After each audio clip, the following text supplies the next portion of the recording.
Senior কিছু রবীন্দ্রনাথও বোধহয় এই নিয়ে রিসার্চ করতে গেছিল, এই নিয়ে মৃত্যুর পর কি হয়। আজ তো তুলে দেখলাম অদ্ভুত, মানে জোরে যদি আমাকে কেউ চাবুক মারে বা আছড়ে যদি নোট দিয়ে করে, সেটা কিন্তু আমার মনটা স্ট্রাইক করে। আমার সবাইকে সিকিউর রাখাটা ইম্পর্টেন্ট। কিন্তু দূরের থেকে শট হচ্ছে, লং শটে দেখা যাচ্ছে যে বাংলোর জানলা দিয়ে একজন দেখছি। সেই কমপ্লেন যখন আমি করতে গেলাম, তখন মানে ঝগড়া জাতির সময় যে তোমাদের এত খারাপ সার্ভিস কেন, হ্যান ত্যান, পাখা ঠিক মতো চলছে না, পাখা অফ হয়ে যাচ্ছে, লাইট মাঝে মাঝে ডিস্টার্ব করছে, বলছে এত বছরের পুরনো হ্যান ত্যান। আমি বললাম যে এই ডিস্টার্ব হচ্ছে, হচ্ছে 105 নম্বরের বোর্ডার আমার হিরোর সঙ্গে এরকম বাজে ব্যবহার করছে, মুখে এটা তো ভদ্রতার ব্যাপারে। তখন বলছে 105 নম্বর বোর্ডে কোনো রুম নেই দাদা। সেই কারণে ভূতের ছবি আমি আর করতে চাই। তুমি কোনো রিসার্চ করোনি ব্যাপারটা বা জানতে চাওনি যে কেন কি এই প্রেজেন্স গুলো? ঠিক আছে, করে আসলাম, করে লঞ্চের উপরে এসে দেখছি হিরোইন ওখানে। মেডিকেল এজেন্ট থেকে আমি দেবপ্রতিম। আজকে আমাদের সাথে কেস স্টাডি, ভৌতিক ভয়ানক কেস স্টাডি শেয়ার করতে আসছে। সে টলিউড ইন্ডাস্ট্রির অন্যতম ফিল্ম এডিটার, প্রথমে ছিল যে খুব পপুলারিটি কামিয়েছিল এখানে তার কাজের থ্রু থেকে, আর এখন সে ডিরেক্টর। কেন কি সে কাজ জবাব দিয়েছে, তাই জন্যই সে ডিরেক্টর। নামটা সবার জানা, কিন্তু আমি বলছি, আমাকে বলতে হবে, তাই আমি বলছি তার নাম হচ্ছে কি এম সুস্মিত। গুগলে গেলে এমনি পাওয়া যায়, এমন কিছু ব্যাপার না। তো তিনি আজকে আমাদের একটু সময় দিয়েছে। একটাই জিনিস, তার সেটে ঘটা একটা কেস স্টাডি, আমার ভাষায় আমাদের এখানে কেস স্টাডি, তার ভাষায় কিন্তু ঘটনা। ভৌতিক, অবশ্যই ভৌতিক ঘটনা, কেন কি মেডিকেল এজেন্ট মানে সত্যিটা খুবই ভয়ঙ্কর। আমি যাচ্ছি সুস্মিত মণ্ডলের কাছে, মানে এম সুস্মিত।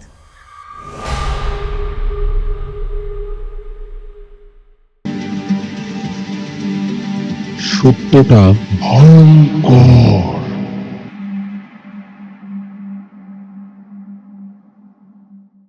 নমস্কার। অনেক তো কাজ হয়, আমি তো দেখি, মাঝে মাঝেই দেখি অনেক কাজ হয়, সারাক্ষণ এডিটের মধ্যে সময়। এডিটটা তো চলতেই থাকে, শুটিংটা সবসময় চলে, আর শুটিং এর পর এডিট থাকে, এডিট স্ক্রিপ্ট এটা নিয়ে থাকি। আর স্ক্রিপ্ট লিখতে পারো? হ্যাঁ, বাহ। এডিটিং এর মেন কাজটা শুরু হয় স্ক্রিপ্ট থেকে, স্ক্রিপ্টে অ্যাকচুয়ালি এডিট হয়, অ্যাকচুয়ালি ফিল্ম তৈরি হয় স্ক্রিপ্টে। আচ্ছা, ওইটাই আসল টেবিল। হ্যাঁ, ওইটাই, যেরকম বাড়ি তৈরি করতে ভিতটা খুব স্ট্রং থাকে না, ভিতটা কেউ দেখতে পায় না, মাটির নিচে যেতে থাকে, ওইটাই স্ট্রং, ওইটাই স্ক্রিপ্ট, ওইটাই মেন, ওখানেই মেন এডিটিং হয়, তারপরেরটা কারুকার্য। আচ্ছা। আর এই যে এই টোটাল যে প্রসেসটা আছে, এই সেটটা কে তৈরি করে? মেইনলি ডিরেক্টরের আন্ডারেই থাকে সমস্ত কিছু।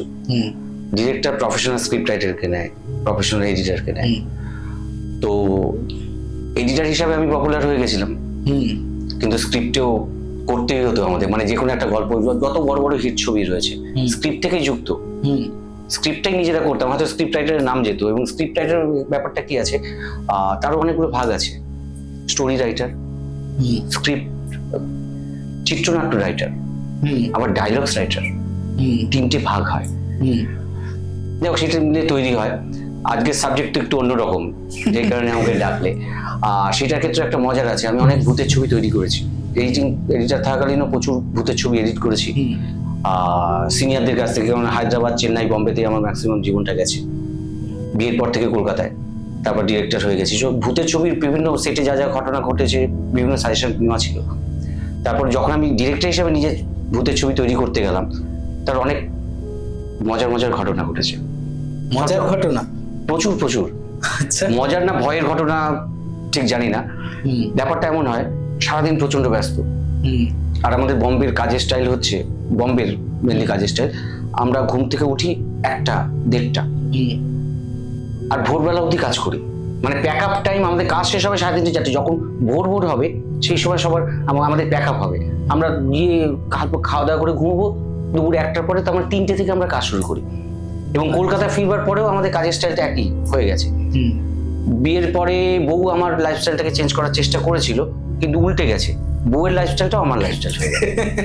আর এই ভূতের ছবির ক্ষেত্রে মজার কেসটা কি হয়েছে আমার সঙ্গে, ভূতের স্ক্রিপ্ট করা, সাপোজ স্ক্রিপ্ট বা ভূতের গান যখন তৈরি করা, সারাদিন বিভিন্ন কাজে হতো না। ভূতের যতগুলো সাবজেক্ট আমি তৈরি করেছি প্রত্যেকটা রাত 12টার পরে আমার কাজ হতো। মানে অন্যান্য কাজগুলো শেষ করিনি, তারপর আমি ভূতের স্ক্রিপ্টটা শুরু করতে করতে রাত 12টা বেজে। আর মজার কথা, কিছু কিছু ক্ষেত্রে রাত 2টো ক্রস করে যায়, তখন আমি কাজ শুরু করছি ভূতের ছবি। আমার প্রথম থেকে আমি বুঝতে পারিনি, পরবর্তীকালে খেয়াল করলাম অদ্ভুত ব্যাপার, যতগুলো আমি ভূতের ছবি স্ক্রিপ্ট লিখতে যাচ্ছি, লেখাটা কেন 12টার পরেই আমার মাথায় আসছে এবং 2টোর সময় আমি ফুল পিক আপে কাজ করছি। কিছু বন্ধু বান্ধব যারা অভিনয় করছে, হিরো করছে বা আদার যারা রয়েছে যুক্তর সঙ্গে, তারা যখন আমার ভূতের সাবজেক্টে ডিসকাস করছে, দিনের বেলা টাইম পাচ্ছে না, ঠিক ডিসকাস করছে রাত 12টার পরে, রাত 2টোর সময়, তখন এই সিনটা করলে ভালো হয়, এই সিনটা লাইট এইট করবো, এই সিনে ভূতের গেট আপটা এইট করবো। হঠাৎ করে আমার মাথায় কিছুদিন পরে স্ট্রাইক করে, ভূতের সাবজেক্ট যখনই আমি করছি রাত 10টার পর থেকে ফ্লো আসছে, 12টার পরে কাজ শুরু হচ্ছে, 2টোর সময় ফুল পিক আপ আসছে। কারণটা কি? যখন আমি ফিল করলাম যে কিছু সামথিং চেঞ্জ হচ্ছে আমার আশেপাশে, ওয়েদার, অ্যাটমসফিয়ার, কিছু আওয়াজ ফাওয়াজ, তখন আমি আইডেন্টিফাই করে সামথিং রং। কেন?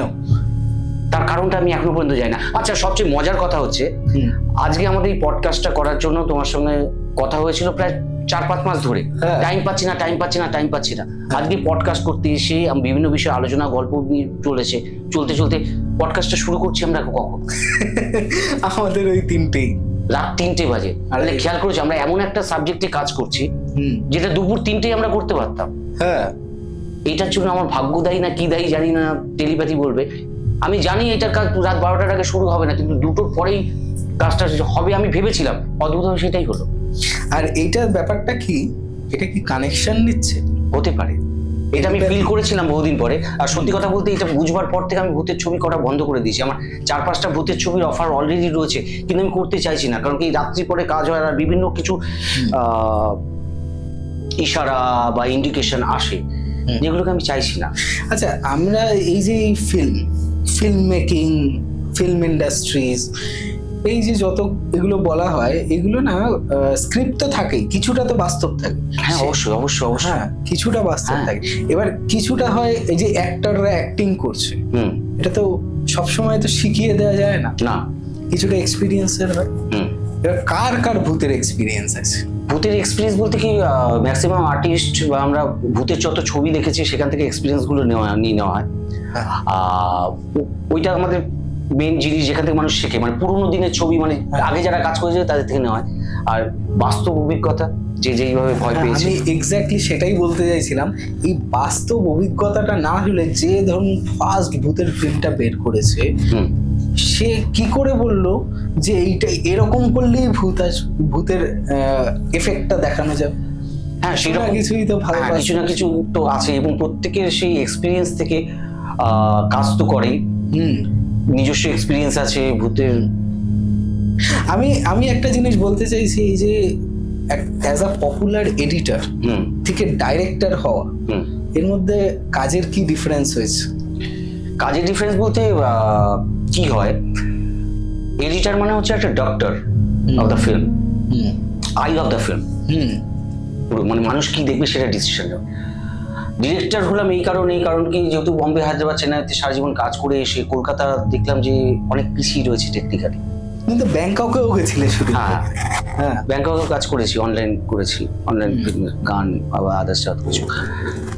তা করতে করতে দেখলাম যে যত কারেকশন করতে হচ্ছে, যত ঠিকঠাক করতে হচ্ছে, হচ্ছে, তার থেকে নিজে ডিরেকশন করাটা বোধহয় অনেক বেশি বেটার। সুতরাং বাধ্য হয়ে ডিরেকশনে আসতে হলো, কারণ কাজটাকে একটু ডেভেলপ করার জন্য, আরো ভালো কাজ করার জন্য, যেটা করতে পারছে না ডিরেক্টররা। এমনি ডিফিকাল্ট সিন করতেই হতো চিরকাল, তারপর পুরোপুরি চলে আসলো। আর বম্বের ফিল্ম ইন্ডাস্ট্রি আর আমাদের যে টলিউড, বেঙ্গলি যে টলিউড ফিল্ম ইন্ডাস্ট্রি, আমি সাউথের টলিউড ফিল্ম ইন্ডাস্ট্রির কথা বলছি না, হায়দ্রাবাদে তুমি তো কাজ করেছো, সেটা হ্যাঁ, চলো সেটাই বলে দিই। মানে যদি সাউথের টলিউড আছে, বম্বের বলিউড আছে, আর আমাদের বেঙ্গলে টলিউড আছে, এই তিনটের মধ্যে পার্থক্য কি আছে? সাউথে যেটা আছে না, সাউথে অ্যাকচুয়ালি তামিল তেলেগু আগে এক ছিল, পরে আলাদা হয়ে গেছে। তামিল যদি বলি, চেন্নাই, ওরা খুব সিরিয়াস, প্রচন্ড সিরিয়াস। কাজের টাইমিং পারফেক্ট, সকালবেলা শুরু হবে, lunch time perfect, lunch time এতটা পারফেক্ট যে দুটোই লাঞ্চ ব্রেক, 2টো থেকে 2:30 বা 2:45 অব্দি লাঞ্চ ব্রেক। খাওয়া হয়ে যাওয়ার পরে তবু তারা কাজ শুরু করবে না। 15 মিনিট টাইম আছে, যেহেতু 15 মিনিট তারা গল্পও করবে না, 15 মিনিট যে যেখানে আছে সেখানে সে শুয়ে পড়বে, মাটিতে শুয়ে পড়বে, 15 মিনিট ঘুমোচ্ছে, 15 মিনিট পরে উঠে বাঘের বাচ্চা হয়ে যাবে, আবার কাজ করবে, প্রচন্ড কাজ, প্রচন্ড সিরিয়াস, প্রচুর খাবে। তেলুগু ইন্ডাস্ট্রি যদি বলি, হায়দ্রাবাদ, ওরা একটু গ্যাঞ্জার বেশি, মানে পয়সা বেশি, গ্যাঞ্জার, মিল আছে সিরিয়াস, এবং বম্বে আর সাউথের সঙ্গে কিছুটা মিল, মানে এই দুদিকেরই সামঞ্জস্য আছে, এনজয়মেন্টও রয়েছে। আর বম্বেটা হচ্ছে অদ্ভুত ব্যাপার, সারাদিন আমরা যেখানে 10টা সিন তুলতে পারি, 8টা সিন তুলতে পারি, বম্বেতে 1টা সিন করবে বা 2টো সিন করবে। আচ্ছা, দেরি করে আসা, এসে hi hello how are you, জড়িয়ে ধরা, এনজয়মেন্ট, ক্যাসে গল্প, আড্ডা, কাজের পরে পার্টি, আজকে এতটুকুই হোক, কালকে করবো বাকি কাজটা। পয়সাও প্রচুর, সবই প্রচুর, এনজয়মেন্টও প্রচুর, মানে রিল্যাক্সমেন্ট, ড্রেস। সাউথের যে কোনো একটা টেকনিশিয়ান খুব সাধারণ দেখতে লাগবে, হিরোকে লাগবে খুব সাধারণ, স্ক্রিনে, অন স্ক্রিন না, অফ স্ক্রিনের কথা বলছি। আর বম্বেতে সব গ্ল্যামারাস, আচ্ছা, দামি গাড়ি নিয়ে ঢুকছে, হাই স্ট্যাটাস, মানে হাই ফাই ব্যাপার পুরোটা, এই কালচারটা বম্বেতে রয়েছে। পুরো এভরিডে পার্টি, এই পার্টি ওই party, birthday party, party party party, মদের ফোয়ারা, এই কালচারটা রয়েছে। আর আমাদের টালিগঞ্জ ইন্ডাস্ট্রিতে দেখলাম সিরিয়াসনেসও আছে, অতটা নয়, পরিশ্রমও আছে, অতটা নয়, এনজয়মেন্টও আছে, অতটা নয়, মানে সমস্ত কিছু চাপা, পিছিয়ে পড়া। হ্যাঁ, এটা আমার ফিলিংস, জানি না সবার কারো দুঃখ লাগতে পারে, আমি আমার দেখেছি সব দিক থেকে পিছিয়ে পড়া। প্রচন্ড পরিশ্রম করবে না, প্রচুর পরিমাণ টাকাও পাবে না, আনন্দটাও ফুলফিল নয়, মানে বঞ্চিত মনে হয় না। অথচ সাউথে আমার যে কি সম্মান করে আমাদের দাদা বলে, যেরকম আর.ডি. বর্মন আমাদের এখানকার, যাদের সাউথে যাদের সঙ্গে কাজ করতাম, ভেঙ্কটেশ, এস.পি. ভেঙ্কটেশ বা আদার্স যারা, তারা খুব রেসপেক্ট করে বাঙালিদের। বম্বেতেও বাঙালিদের বিশাল রেসপেক্ট, কারণ আমাদের ব্রেন নাকি খুব ভালো, বিশাল সম্মান। কিন্তু আমি কলকাতায় এসে বা থেকে বুঝতে পারি আমাদের যে যোগ্যতা অনুযায়ী বাঙালিরা সেই সম্মানটা পায়। কয়েকজন সেই গন্ডি ছেড়ে বেরিয়ে গেছে, যখন মিঠুনদা বিশাল জায়গায় চলে গেছে, বা আদার্স যে কজন বাঙালি রয়েছে, গায়ক যে কজন রয়েছে, বা আদার্স যারা, তারা বিশাল জায়গায় চলে গেছে। যারা কলকাতায় আটকে আছে তারা আটকে রয়েছে, ফিনান্সিয়ালি, মেন্টালি, জাঁকজমক নামের ক্ষেত্রে আটকে রয়েছে। এখানে না একটা আটকে থাকা একটা ব্লকেজ আছে। আর আমার কথা হচ্ছে গিয়ে, এই যে সাউথ বলো, ঠিক আছে, বা বলিউড বলো, কিছু না কিছু ফেস ওরা আনে, ঠিক আছে, নিউ ফেস। আমাদের বাংলায় যদি কোনো একটা ছবি হয় যেটা ভালো মেসেজ দিচ্ছে, 4 জনের পরে 5 জন অ্যাক্টরকে তারা খুঁজে পায় না। তার কারণটা কি, আমি দেখেছি, ধরুন বম্বেতে একজন হিরো খুব পপুলার, মারাত্মক তার ভ্যালু, মানে মারাত্মক সেল রিপোর্ট থেকে আসছে প্রত্যেকটা সার্কিট থেকে, ইস্টার্ন সার্কিট, ওয়েস্টার্ন সার্কিট, বিভিন্ন সার্কিট থেকে, বিভিন্ন স্টেট থেকে ভালো কালেকশন আসছে। সেই সময় যদি বম্বেতে যখন কাজ হচ্ছে, তখন দেখবে এমন একজন হিরোর পেছনে কাজ হচ্ছে, যাকে নিয়ে লড়ছে, যার তখনো নামই হয়নি, তার পেছনে টাকা খাটছে, 2 বছর পরে সে আবার সুপারহিট। সে যখন সুপারহিট, সব জায়গায় চলছে, বম্বে তখন অন্য একজনের পেছনে খাটছে। ওরা অ্যাডভান্স, ভবিষ্যৎটাকে দেখতে পায়। আর আমাদের টালিগঞ্জের ক্ষেত্রে কি হচ্ছে, যার নাম হয়ে গেছে তার পেছনে সবাই দৌড়াচ্ছে পিঁপড়ের মতো, সবাই যেদিকে যাচ্ছে সেই দিকে। নতুন ক্রিয়েশন, নতুন কাউকে তুলবো, নতুন কাউকে করবো, সেই সাহসিকতা নেই, সাহসের অভাব রয়েছে। আচ্ছা, ধরুন XYZ যে কেউ একজন হিরো খুব পপুলার, তাকে নিয়েই ছবি করতে হবে। নতুন হিরো লঞ্চ করব, তাকে দাঁড় করিয়ে ফাটিয়ে দেবো, পরপর ছড়িয়ে দেবো, সেই সৎ সাহসের অভাবটা রয়েছে, সাহসিকতার অভাব। সেটাই, এটা মেন্টালিটি এরকম আমার মনে হয়েছে। আচ্ছা, জানি না সবার ক্ষেত্রে মিলবে কি মিলবে না। চলো তাহলে ফিরে আসা যাক আমাদের সাবজেক্টে। হ্যাঁ, এই হচ্ছে ঘটনা। এই করতে করতে কয়েকটা ভূতের ছবি যে কটা করলাম, করতে করতে এই অদ্ভুত ব্যাপার ঘটেছে আজকে এই পডকাস্টের মতো। করতে করতে মাঝরাতই হবে। মাঝরাত যখন হবে তখন অনেক ফিলিংস পাবো, পাবো। সাবজেক্ট হয়তো নিজে যা ভাবিনি, অনেক কিছু মাথায় চলে আসে। কেউ বা কারা যেন আমায় হেল্প করে। কেউ বা কারা? হ্যাঁ, অদ্ভুত ব্যাপার, কেউ বা কারা যেন হেল্প করে। অশরীরী? অবশ্যই।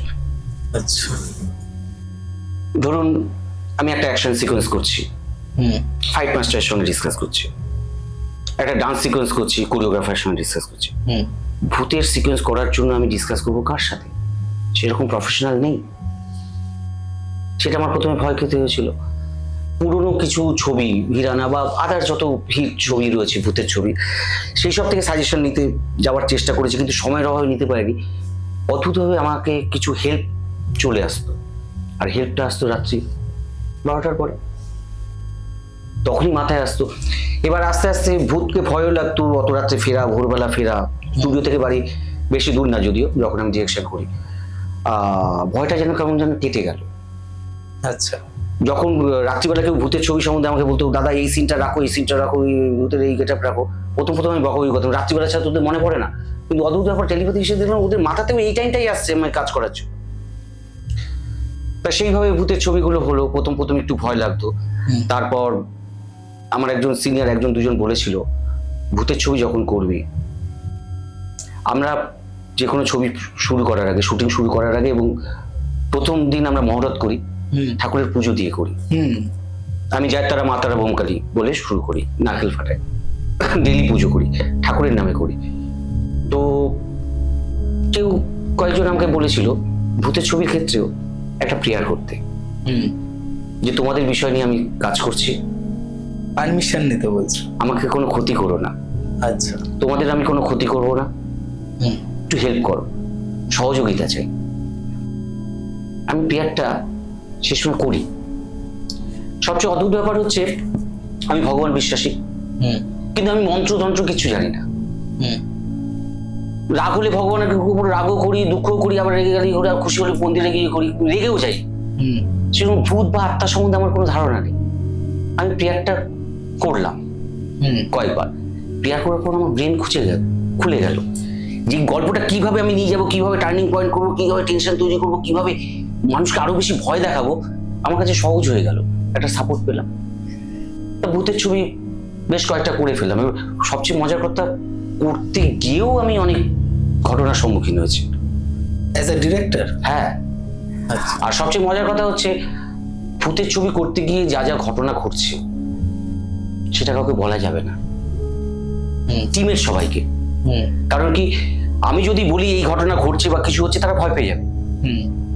ভয় পেয়ে গেলে তারা কাজ করতে ভয় পাবে, আসবে, শর্ট দিতে ভয় পাবে, পরের দিন অ্যাবসেন্ট হতে পারে, কিছু হতে পারে লোকেশনে। সুতরাং অনেক ঘটনাই ঘটে যেগুলো বলি না, তার মধ্যে থেকে বড় ঘটনা ঘটে যায়। যেরকম একবার শুট করতে গেলাম, ভূতের ছবি শুট হচ্ছে, লাইট ফাইট সব জ্বলছে, শর্ট নিচ্ছি। পরের সিনটা যে করবে দীপাবলির টিমে, এখন বম্বেতে রয়েছে, সরি। তা আমরা এরকম শর্ট নিচ্ছি, এখানে ব্যালকনির মতো রয়েছে পাশে, হঠাৎ করে চিৎকার করলো, করে চিৎকার করলো, সবাই চমকে গেলাম, গিয়ে দেখলাম অজ্ঞান হয়ে পড়ে গেল। ভূতের ছবি শুট করছি, সেই মেয়েটা অজ্ঞান হয়ে পড়ে গেল। লাইট এখানে জানো, এমনি লাইট তো রয়েছে বাংলোতে, হ্যাঁ, এই লাইটটা বেশি লাইট মনে হচ্ছে, আর ওখানে কম লাইট আছে। সবাই দৌড়ে গিয়ে এই লাইট ঘুরিয়ে ওইখানে লাইটটা শিফট করার কি হলো, গিয়ে দেখলাম অজ্ঞান হয়ে পড়ে রয়েছে, চোখে মুখে জল দিয়ে তুলে আনলাম, সেটের পাশে একটা চৌকির মতো ছিল, তার উপর শুয়ে দিলাম। কি কেস, ওর গায়ে একটা চাদর দিয়ে দেওয়া হলো। তখনই ডিসিশন নেওয়া হলো, ওর এখন কোনো শট নেওয়া যাবে না, এত রাত্রে ডাক্তার কিছু, অদ্ভুত সব ঘটে 12টার পরে। আমার এটাও মানে 12টার পরে, এভরিথিং 12টা, এই পডকাস্টের মতো সব শুরু হয় 12টার পরে। স্ক্রিপ্ট থেকে আরম্ভ করে সমস্ত কিছু ঘটনা যা ঘটে সব 12টার পরে হয়। 2টোর সময় একটু ইয়ে হয়, কিন্তু ক্ষতি হয়নি, কারণ প্রেয়ারটা করে গেছি রেগুলার। তো অজ্ঞান হয়ে পড়ে গেল। তারপর কি করলাম, 2টো লাইট ওর দিকে ঘুরিয়ে দিলাম, মানে ফুল লাইট, ফুল ফোর্সে, ও কিন্তু ঘুমোচ্ছে, ফুল লাইট ওর দিকে রয়েছে, পাশে আমরা শর্ট নিচ্ছি, যাতে শর্ট নিতে ওর দিকে তাকিয়ে দেখি কোনো অসুস্থ খারাপ কোনো বিপদ আপদ কিছু ঘটে গেলে রেসপন্সিবিলিটি পুরো আমার উপরে আসবে। আমি ক্যাপ্টেন অফ দ্য শিপ, আমার উপর দায়িত্বে এত লোক কাজ করছে, 100-150 লোক কাজ করছে। লাইট পুরো রাখা হলো। যাক, অল্প যখন ভোর হয়েছে, ওর জ্ঞান ফিরেছে, তা ওকে কেউ কারোর সঙ্গে কথা বলছে না। তাই আমি বললাম, হয়েছে কি? বলে, আমি দেখেছি। কি দেখেছো? বলে, না সেটা আমি বলবো না। সেটা না বলার ক্ষেত্রে না একটা প্রফেশনালিজম আছে। প্রফেশনালিজমটা কিরকম, যেটা আমরা মেনটেন করি ফিল্মের ক্ষেত্রে। ও জানে যে ও যদি ঘটনাটা বলে, তাহলে পরের দিন শুটিংয়ে অনেকে অ্যাবসেন্ট হতে পারে, কেউ চলে যেতে পারে। আমার যে এত টাকা ইনভেস্ট হচ্ছে, এত পরিশ্রম ইনভেস্ট হচ্ছে, সেটা ক্ষতি হতে পারে। সেই কারণেও কিন্তু বলছে না। এবং আমরা যে অনেক কিছু চেপে যাই শুটিং এর ক্ষেত্রে, এই ক্ষেত্রে তার কারণ হচ্ছে এটা, ছবিটা বন্ধ হয়ে যেতে পারে, আর্টিস্ট ভয় পেতে পারে সেই লোকেশনে। ইভেন যেই বাড়িতে ঘটনাটা ঘটেছে সেই বাড়িটাও আমি প্রকাশ্যে বলবো না, এবং গল্পও কাউকে বলি না এই কারণে, কারণ সেই বাড়িতে লোকে আর শুটিং করতে যাবে না, তারও বিজনেসের ক্ষতি হবে।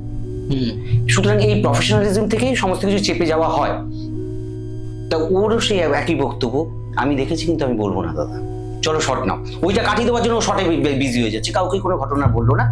পরে আমাকে বলেছে আমি এমন কিছু দেখেছি দাদা, কোনো প্রবলেম নেই, আমাদের কোনো ক্ষতি করবে না, এই ঘটনা ঘটেছে। এরকম অদ্ভুত অদ্ভুত ঘটনা ঘটে। সেই বাড়িতেই ভূতের ছবি করা আমি বন্ধ করলাম। বন্ধ করে দিয়েছ? হ্যাঁ, প্রেশার আসে না বন্ধু বান্ধবের কাছ থেকে, অনেক করলাম, আবার একটা ভূতের ছবি করি। বাড়ি টানে, টেনেছে। আচ্ছা, ওই বাড়িতে shooting, artist change, technician change, সবাই চেঞ্জ। হ্যাঁ, সাবজেক্টটা অন্য সাবজেক্ট, অন্য ভূতের সাবজেক্ট। ভূতের? হ্যাঁ, না তার মধ্যে তো বহু ছবি করছি, অ্যাকশন ছবি করছি, হ্যান ত্যান করছি, আমি করছি। তা সেই বাড়িতেই ভূতের ছবি। ও যেখানে অজ্ঞান হয়েছিল, দিনের বেলা শট নিচ্ছে, ও যেখানে অজ্ঞান হয়েছিল সেই তার পাশের রুমটার জানলার পাশে শট। আমার যে হিরোইনের অভিনয় করছে সে জানলার পাশে দাঁড়িয়ে দেখবে যে বাইরে কেউ রয়েছে, এই শটটা আমি নেব। তখন হালকা হালকা সন্ধ্যা হচ্ছে, তা ক্যামেরা আমি বাইরে নিয়ে এসেছি, ইউনিট বাইরে থেকে রেডি করেছি। আর্টিস্টে বলেছে তোমার কাজ এই জানলার সামনে এসে থমকে দাঁড়াবে, দেখবে কাউকে যেন দেখতে পাচ্ছ, সামথিং ইয়ে হবে, ভয় হবে, তুমি বেরিয়ে চলে আসবে। তা আমি বাইরে নিয়ে চলে এসেছি, ইউনিট নিয়ে চলে এসেছি, সবাই লাইট ফাইট করে রেডি করে শট নিচ্ছে। আমি যেহেতু চলে এসেছি, ওই বাংলোর থেকে আদার সমস্ত টেকনিশিয়ানরা বাইরে চলে এসেছে, হিরোইন ওখানে একা।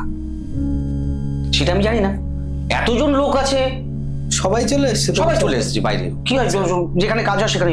ও যে পুরোপুরি একা ওখানে পড়ে গেছে সেটা আমার মাথায় নেই। ইভেন মেকআপ ম্যানও নেই, মেকআপ ম্যানও বাইরে চলে এসেছে পরের সিন নেওয়ার জন্য, একটু দৌড়াদৌড়ি করে, যেহেতু দুটো তিনটে মেকআপ ম্যান থাকে।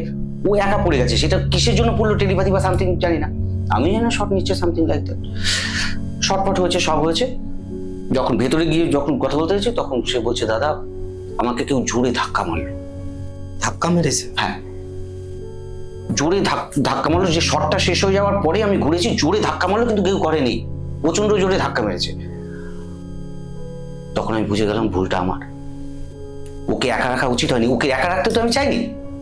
এতজন লোক রয়েছে, সামথিং লাইক দ্যাট, এত লোকজন রয়েছে, ও একা রয়েছে।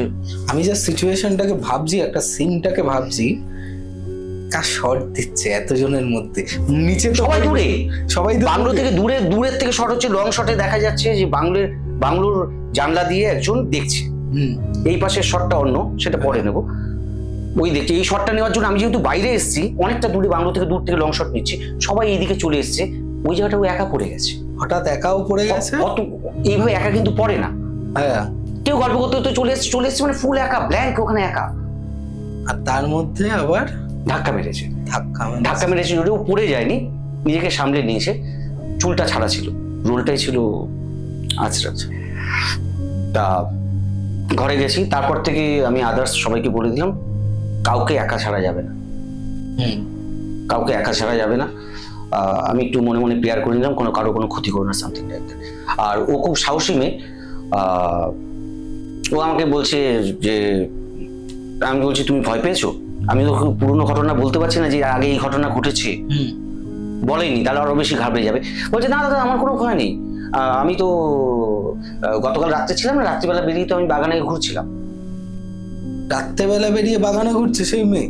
আগের দিন, মানে এই ঘটনাটা ঘটার আগের দিন। ও, ঘটনাটা ঘটার আগের দিন। এবার সেই বাড়িটা সম্বন্ধে যেহেতু আমি জানি, ওই যে বললাম না 12টার পরে আমার হেল্প আসে, সিকোয়েন্স ডিমান্ড করলো, মানে ওই সময় মাথায় খেললো কবর লাগবে আমার, কবরের পাশে আমার কিছু সিন থাকবে। এবার প্রত্যেকটা ছবিতে যেহেতু একটা বাজেট থাকে, একটা কবর যদি বানাতে যাওয়া হয়, বেদি যদি বানাতে যায়, তার জন্য সেটের একটা খরচা আছে। কবরের উপরে পুরো মালটা সেট, আর্টের লোক আসবে, সে বানাবে, নাম লিখবে, হ্যাঁ নামে যাবে। যখন আমি বাড়িটা দেখতে যাই, কবর অলরেডি ওই বাড়িতে রয়েছে। কবর আছে ওই বাড়িতে? যেটা আমার মাথায় এসেছিল, যে সিকোয়েন্সটা, যেই রকম জিনিস দরকার সেটা ওই বাড়িতে অলরেডি রয়েছে। আচ্ছা, এবার আপনি বলুন, যে সিকোয়েন্স শুট করার জন্য আমি টাকার ভয় পাচ্ছি, অথচ মাথায় আসলো 12টার পরে, রাত 12টার পরে, আর সেটা সামনে দেখি, সেটা ওখানে রেডি রয়েছে। বাহ, ভালো। আবার খারাপ হতে পারে। হ্যাঁ, অফকোর্স কবর মানে তো খারাপ। তারপর থেকে আমি রুলস করে দিলাম হুম। যে আমার শুট ওই বাড়িতে যতদিন হবে রাত্রিবেলা কেউ থাকবে না। থাকবে না? না, তাহলে শ্যুটটা কি করে হবে? যদি রাত্রিবেলা থাকা হয় শুটিং স্টপ হবে না। আচ্ছা। কারণ কি, যতক্ষণ লাইট আছে না, আমরা হেভি লাইটে শুট করি প্রচুর পরিমাণ। কারণ যত বেশি লাইট হবে না ক্যামেরায় তত ভালো হয়। আর প্রচুর লাইট ফাইট, যখন লোকজন চলাচল করছে, হ্যান ত্যান করছে, তখন না কোনো ডিস্টার্বেন্স হবে না, কেউ ভয় পাবে না। একা যদি কেউ সরে যায় তার উপরে কিছু হতে পারে, যদিও কখনো কিছু হয়নি। সুতরাং শুটিং যতক্ষণ চলবে ততক্ষণ আমি জানি যে সবাই আমার সিকিউর। আমি চিৎকার করতে হবে, তুমি বাইরে যাবে না, একা কেউ কোথাও যাবে না, যাবে না, ঠিক আছে? আর সিনিয়র যারা মেকআপ ম্যান রাখি, আমি সিনিয়র মেকআপ ম্যান রাখি মেয়েদের ক্ষেত্রে, বিশেষ করে যারা একটু বয়স্ক হয় না, বয়স্ক মহিলা, তাদেরকে আমি পাওয়ার দিয়ে রাখি। তোমার দায়িত্ব শুধু মেকআপ করা নয়, কেউ যেন একা কোথাও না যায়, গাইড করবে। গাইডটা করা খুব প্রয়োজন। কেউ যদি একা, যদি কোনো মেয়ে যদি রুমে যায় চেঞ্জ করতে বা সামথিং লাইক, সঙ্গে তুমি যাবে সিনিয়র হিসাবে। সেটা কিন্তু এই কারণে যে বলছি সেটা আমি আজ পর্যন্ত বলি। এবং ইভেন আমরা আউটডোরে গেলেও দিই, সিনিয়রকে অবশ্যই রাখি। তার গার্জিয়ান যখন থাকে তখন তো আমরা নিশ্চিত, তবু একা কেউ কোথাও যাবে না, আমার চোখের সামনে থেকে কেউ যাবে না, এটা বলে থাকার কারণ। বা ভূতের ক্ষেত্রে আমি ব্যবহার করি। তা সেই পর থেকে রাত্রিবেলা আমি ব্যবহার করি। রাত্রিবেলা যতবার আমরা ভূতের ছবি করেছি, আমি রাত্রিবেলা প্যাকআপই করি। প্যাকআপ করনি? করিনি এই কারণে, প্যাকআপের পরেই যখন যে রুমে চেঞ্জ করতে যাবে, শুতে যাবে, কেউ বাইরে গেল, একটা খুব সুন্দর হাওয়া লাগছে, তখনই বিপদ আসতে পারে। সেই কারণ থেকে আমি সেফটির জন্য দিনের বেলা যতই কষ্ট হোক না, রাত্রিবেলা প্যাকআপ আমি করিনি যতক্ষণ না আলো ঢুকছে। তার মধ্যেও ঘটনা ঘটে যায়। প্যাকআপ করলে কি হবে? সুন্দরবনে শুটিং করছি। সুন্দরবনে? ছবির নাম চোরা স্রোত। আচ্ছা। ভূতের ছবি। গল্পটা হচ্ছে আমার একটা লঞ্চের কেন্দ্রিক। যে চিরোর বাবা, তার লঞ্চের ব্যবসা, জমিদার বাড়ি লঞ্চের ব্যবসা। তা সে তার জন্মদিনে বউকে একটা লঞ্চ গিফট করছে। যে লঞ্চটা আমরা বুক করেছি শুটিং করার জন্য, সেটা 5 স্টার লঞ্চ, মানে এসি, ফুল এসি, প্রত্যেকটা রুম এসি, বাথরুম পর্যন্ত এসি। মানে একটা 5 স্টার হোটেলে যা ব্যবস্থা রয়েছে, খাবার টাবার, তার ক্যাপ্টেন ফ্যাপ্টেন সব রয়েছে। যদি আমরা সেটা শো করি, ক্যাপ্টেন রয়েছে, কি ফুড হবে না হবে, সমস্ত খাবার দাবার, হ্যান্ড ট্যান্ড, ড্রিঙ্ক এভরিথিং, মানে এতটা অর্গানাইজড একটা লঞ্চে শুট করছি। তা সেখানে অদ্ভুত এক্সপিরিয়েন্স হচ্ছে।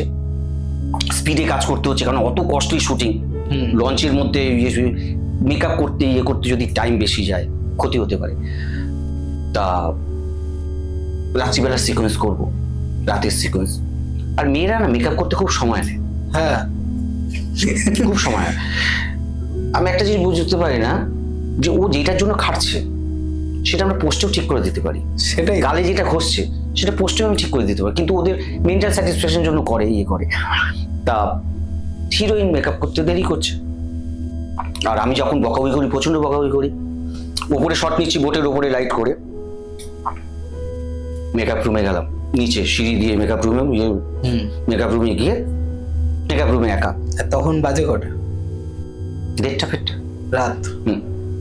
আচ্ছা। রাত্রে প্যাকআপ করবো না তো? হ্যাঁ। তার জন্য যদি আমাকে বেশি পেমেন্ট করতে হয় আমি করবো। রাত্রে প্যাকআপ হলেই বিপদের ঘটনা ভূতের ছবির ক্ষেত্রে। সেই কারণে ভূতের ছবি, হয়তো আমার পডকাস্টটা দেখার পরে আমি ইউনিটের রহস্যটা জেনে যাবে কেন ভূতের ছবির ক্ষেত্রে রাত্রে আমি প্যাকআপ করি না। এমনি ভূতে ম্যাক্সিমাম সব রাতেই হয়। প্যাকআপটা করি না এই কারণে, প্যাকআপের পর বডি ছেড়ে দেবে, লাইট অফ হয়ে যাবে, যে যার মতো রেস্ট নেওয়া শুরু করবে। কেউ একা যাবে, কারোর উপর অ্যাটাক হয়নি, যদিও হতে পারে। সেই কারণে, এই কারণে তো হোল নাইট শুটিং করাটা এই কারণে দরকার। এইবার হাওয়া দিতে গেলাম, মেকআপ রুমে নক করলাম, দরজা খোলা ছিল, ঢুকলাম। ভূতের ছবির ক্ষেত্রে না আমরা লেন্স ব্যবহার করি, ক্যাটস আই, সাদা লেন্স, খয়েরি লেন্স, বিড়াল চক্ষুর মতো লেন্স। তা হিরোইন আমার দিকে তাকালো, আমি কি বকাবকি করলাম, তোমার এই সাজ দিয়ে কি হবে, তুমি লেট করলে তোমারই শর্টই হবে, তোমরাই প্যাকআপ হতে দেরি করবে, এই করে জাস্ট বকাবকি। এত লেট করতে নেই, ক্ষতিটা কার হচ্ছে? এই যে সময় যাচ্ছে, যাচ্ছে, সবাই বসে আছে, হ্যান ত্যান, প্রচুর রকম। বললো দাদা যাচ্ছি, সরি ফরি, হ্যান। প্রচন্ড চিৎকার চাচ্ছে। আমি যখন বলি খুব চেঁচিয়ে কথা বলি, আর আমার কথাকে কেউ মাইন্ড করে না, কারণ আমি বকা দিই, পরে মুহূর্তে ভুলে যাই। চিৎকার চেঁচামেচি করে আসলাম, করে লঞ্চের উপরে এসে দেখছি হিরোইন ওখানে। হিরোইন তখন মেকআপ রুমে, না, লঞ্চের উপরে? হ্যাঁ, শর্টের জায়গায়। কি করে সম্ভব? আজও জানি না। যে হিরোইন সে বেঁচে আছে এখন? হ্যাঁ, বেঁচে তো অবশ্যই আছে, এখন বিয়ে থাকা করেছে। হ্যাঁ। আমি কি বলবো, যার উপর আমি চিৎকার করে আসলাম, এসে দেখছি ও লেন্স পরেনি, লেন্স পরতে ভয় পাচ্ছে চোখে। আচ্ছা, বা যে ছিল সে লেন্স পরা ছিল, যে ছিল সে লেন্স পরা ছিল? যাকে আমি বকাবকি করে এসেছি। আমি তো জানি সে লেন্স পরা চোখে। মুখটা কি সেম? হ্যাঁ, আমি বকাবকি করবো ওটা কি করবো আমি বুঝতে পারছি না। আমি শুধু বললাম লেন্সটা পরে নাও, একজনকে বললাম তুমি ওকে লেন্সটা পরিয়ে দাও, কারণ আমি ওকে লেন্স পরা দেখেছি। যাও, কাউকে কিছু বলতে পারি। সেদিন শুটিং যখন শুরু হয়, আমরা কি করি, লঞ্চে মঞ্চে যখন হয় না, একটু জল ফলে একটু নামার, দিনের বেলা একটু নামা ওঠার ব্যাপার ছিল। সুন্দরবনে শুট করছি, জল নদীর মধ্যে লঞ্চ চলছে, তার মধ্যে শুটিং ফুটিং ব্যাপার। কয়েকটা সিন ছিল যখন নদীর ধারে, নামার সময় কিন্তু যখন ফুল প্যান্ট পরে অসুবিধা হয়, তো কোয়ার্টার হাফ প্যান্ট, যে কোয়ার্টার প্যান্ট গুলো হয় না, সেই প্যান্ট আমি পরেছি। পরে দেখছি আমার এখানে একটা কালশিটের দাগ। ওদিন সকালবেলা, পরের দিন সকালবেলা দেখ? তার আগের দিন, মানে যেদিন রাত্রিবেলার ঘটনাটা বললাম। আচ্ছা, কালশিটের দাগ, মানে জোরে চাবুক মারলে বা আছড়ে দিলে যে দাগটা হয় না, হ্যাঁ, সেটা আমার এখানে পড়েছে। এবার আমি খেয়াল করতে যে আমি কোনো পায়ের থায়ের এই সাইডে, এই সাইডে, হ্যাঁ, যাতে প্যান্টটা পড়তে আমি দেখলাম, আস্তে তুলে দেখলাম, অদ্ভুত মানে জোরে যদি আমাকে কেউ চাবুক মারে বা আছড়ে যদি নখ দিয়ে করে, সেটা পড়লাম। আমি তো কোনো জায়গায় চোট পাইনি, পড়ে যাইনি, কিছু কি, সব রেডি করছি, বকাবকি করছি, সবার সঙ্গে করছি, কিন্তু মাইন্ডটা আমার এইদিকে, সামথিং রং, ব্যথাও নেই। আচ্ছা, তখন আমি ফিল করেছিলাম আমি কিন্তু শুটিংয়ে গিয়ে প্রেয়ারটা করিনি। আচ্ছা, সঙ্গে সঙ্গে আমি প্রেয়ার চালু করে দিলাম। তারপর সন্ধ্যাবেলায় এই ঘটনা ঘটলো, আরো টুকটাক অনেক কিছু তো ঘটে। সবাই বলে, কেউ আলোচনা করে, এই করে, কিন্তু আমি যদি বলাবলি করি সবাই ঘাবড়ে যাবে। ভোর রাতে প্যাক আপ হলো, প্যাক আপ হওয়ার পরে প্রত্যেকের এসি রুম হ্যানত্যান হয়ে যাবে। আমি ঘোষণা করলাম যে তাদের যারা লাইটের ছেলেরা থাকে না, তারা অনেক সময় লঞ্চের ওপরে বাইরে বা ইয়েতে খোলা জায়গা শুয়ে পড়ে। আমি বললাম যে কেউ খোলা জায়গা শোবে না, রুমে যদি বেশি হয় সব মেয়েরা এক রুমে ঢুকে যাও, আদার্স যা ছেলেরা আছে কেউ বাইরে থাকবে না, এখানে বাঘের ভয় আছে, তুলে নিয়ে যাও, যা ভুল ভাল বলে না, সবাই যে যার রুমে থাকবে, রুমের বাইরে কেউ থাকবে না। আমি তো ঘটনা কাউকে বলতে পারছি না কি হয়েছে, বাইরে আমি একা রয়েছি, থাকবো বলেছি। যাক, আমার যে ক্যামেরাম্যান সেও খুব সাহসী, সৈকত এখন বাইরে থাকে। সৈকত বলছে দাদা আমি তোমার সঙ্গে বাইরে থাকবো। আমার এক বন্ধু ছিল যে হিরো করছিল, সে বলছে বাইরে, আমরা তিনজন বাইরে, কোনো প্রবলেম নেই, তিনজন আমি বাইরে রয়েছি। মেইনলি আমার সবাইকে সিকিউর রাখাটা ইম্পর্টেন্ট, কারোর যদি কোনো ক্ষতি হয় সমস্ত কিছু দোষারোপ আমার উপরে আসবে। আমি দেখলাম দুজন আছে, ঠিক আছে, তিনজনই সাহসী বা সামথিং। আমরা তিনজন লঞ্চের ওপরে পুরো খোলা, মানে আকাশ দেখা যাচ্ছে, প্রচুর তারা জমেছে, এত তারা যে আকাশে থাকে আমি সুন্দরবনে না গেলে বুঝতে পারতাম না। ওখানে দাঁড়িয়ে গল্প করছি, কিন্তু আমার লক্ষ্য কোনো রুম থেকে যেন কেউ না বেরোয়, রুমের মধ্যে এতজন রয়েছে, আমার প্রত্যেকের সিকিউর। যাক, সেইভাবে রাতটা কেটেছি। দিনের বেলা তো হালকা টুকটাক ইশারা ফিশারা অল টাইম চলতে থাকে, সেগুলো বোঝা গেছে, কাউকে কিছু বুঝতে দিইনি। এবার ওই মেয়েটার একটা সিন রয়েছে, ওকে করা হবে। আচ্ছা, করা হবে করে জলে ফেলে দেওয়া হবে। আমি তখন ডিসিশন নিলাম এই সিনটা ওকে দিয়ে করানো যাবে না, ডিস্টারবেন্স বড় হতে পারে। সমস্ত শটটা ওকে দিয়ে নেবো, আমি ড্যামি ইউজ করবো ওকে ফেলবার জন্য, কারণ পুরো লঞ্চটা আমি আমার সিকিউর জোনের মধ্যে নিয়ে এসেছি, সবার সঙ্গে ডিসকাস করে, বিষয় না বলে। ক্যাপ্টেন যে ছিল তাকে আমি বলেছি সামথিং ডিপেন্ড আছে, ক্যাপ্টেনও বলছে ঠিক আছে আমি বুঝে গেছি, সামথিং রাইট, এই এরিয়াটাও ঠিকঠাক নয় যেখানে আমরা শর্ট নিচ্ছি, সেই কারণে হতে পারে, আর সাবজেক্টের জন্য হতে পারে অবশ্যই। আচ্ছা, তখন আমি ডিসাইড করলাম ওইটার জন্য আমি ড্যামি ইউজ করবো, ড্যামি শট। কারণ কি, ওই হাই মেকআপ, লাল টিপ, সিঁদুর পরা অবস্থায় এইসব না অ্যাট্রাক্ট করে। তো নর্মাল আমাদের ড্যামি যারা, তাদেরকে দিয়ে ওই শট আমি নিতে চাইছি না, কারণ কি ওই রকম সিচুয়েশনে সাবজেক্ট এমন। তখন আমি ড্যামি ইউজ করার জন্য আমি দিনের বেলা বললাম যে আমার লোকালকে একটা লোক চাই, যে লোক জলে দিন রাত থাকে, বললো যারা নৌকা চালায় তারা থাকে, তাহলে আসলাম তুমি কত টাকা নেবে, শুধু জলে পড়তে হবে শাড়ি পরে। সে বললো দাদা আমাকে এই টাকা দেবে। সেই টাকাটা আমার কাছে খুব সাধারণ হবে। আমাদের যারা ড্যামি আর্টিস্ট দেয়, মানে যারা স্টান্ট করে না, তারা অনেক বেশি পেমেন্ট নেয়, তার অর্ধেকেরও কম পেমেন্ট চাইছে। আমি সঙ্গে সঙ্গে রাজি, আমি মানসিকভাবে আমি ডিসিশন নিয়ে নিয়েছি তার ডবল টাকা তাকে দেবো, সে খুব খুশি হবে। কিন্তু আমার মনটা স্ট্রাইক করলো। আমি তবুও ভাবলাম যে জলটা যেহেতু আমার দ্বীপের বাইরে, এই যতই লোকালোক হোক আমার কিন্তু আরো প্রোটেকশন নেওয়ার প্রয়োজন আছে। আমি বললাম তোমার আরো কিছু বন্ধু বান্ধব আনো, তারা সবাইকে তোমাদের একটা পার্টি দেবো, তোমরা কি খেতে চাও বন্ধু বান্ধব নিয়ে আসো, তুমি আজকে ফিল্মের শর্ট দিচ্ছ সেই হিসাবে। সেও আরো কয়েকটা নৌকোর মালিককে নৌকো চালকদের নিয়ে আসলো। নিয়ে এসে আমি বললাম যে দেখো এই সিনটা নেবো, এই শটটা নেবো, জলে পড়বে, তোমরা 4-5 দিন পুরো নৌকা দিয়ে দূর থেকে ঘিরে নাও। কারণ কি, ও শাড়ি পরা থাকবে, কোনোভাবে জড়িয়ে ফড়িয়ে যেতে পারে, কিছু হতে পারে। যাও ওইভাবে সিনটা বাঁচালাম। সেক্ষেত্রেও কিছু ডিস্টারবেন্স আসলো, এসেছে। হ্যাঁ এসেছে, আমি ওদের বুঝতে দিইনি। তখন আমি বললাম যে ও পড়ার সঙ্গে সঙ্গে 2-3 জন ঝাঁপ দিয়ে ওকে তুলে নেবে। সুতরাং তুলে নিয়েছে, তুলে নিয়ে আমার সেফটি জোন বেরিয়ে গেছে। সুতরাং অনেক কিছু বুঝতে হয়, সুতরাং প্লেয়ারটা না খুব কাজে দেয়। আমাদের মানে ডিস্টারবেন্সটা কি ছিল? পাশ দিকেও যাতায়াত করছে, মানে সেটা কি, মানে জল, ওই লোকটা তো ফিল করতে পারেনি যে জলে পড়ে গেছে, তুমি ফিল করেছো? হ্যাঁ অনেক কিছু ফিল করা যায়। আচ্ছা, যেরকম আমি বলছি একই ছবির ক্ষেত্রে আমরা একটা রোপ ব্যবহার করি। রোপ, আমরা ফিল্মের অনেক কিছু সিক্রেসি আছে, এই যে হাওয়ায় উঠছে, আমরা ভূতকে হাওয়ায় ওড়াই, উঠছে। ধরো জানলার শট নিচ্ছি, যে আত্মা আসছে, জানলার দরজা ধাপ ধাপ ধাপ ধাপ ধাপ করে ঘুরছে। অ্যাকচুয়ালি জানলার দরজা তো নড়বে না, ওকে নাড়াতে হবে, আর নাড়াতে গেলে দেখা যাবে।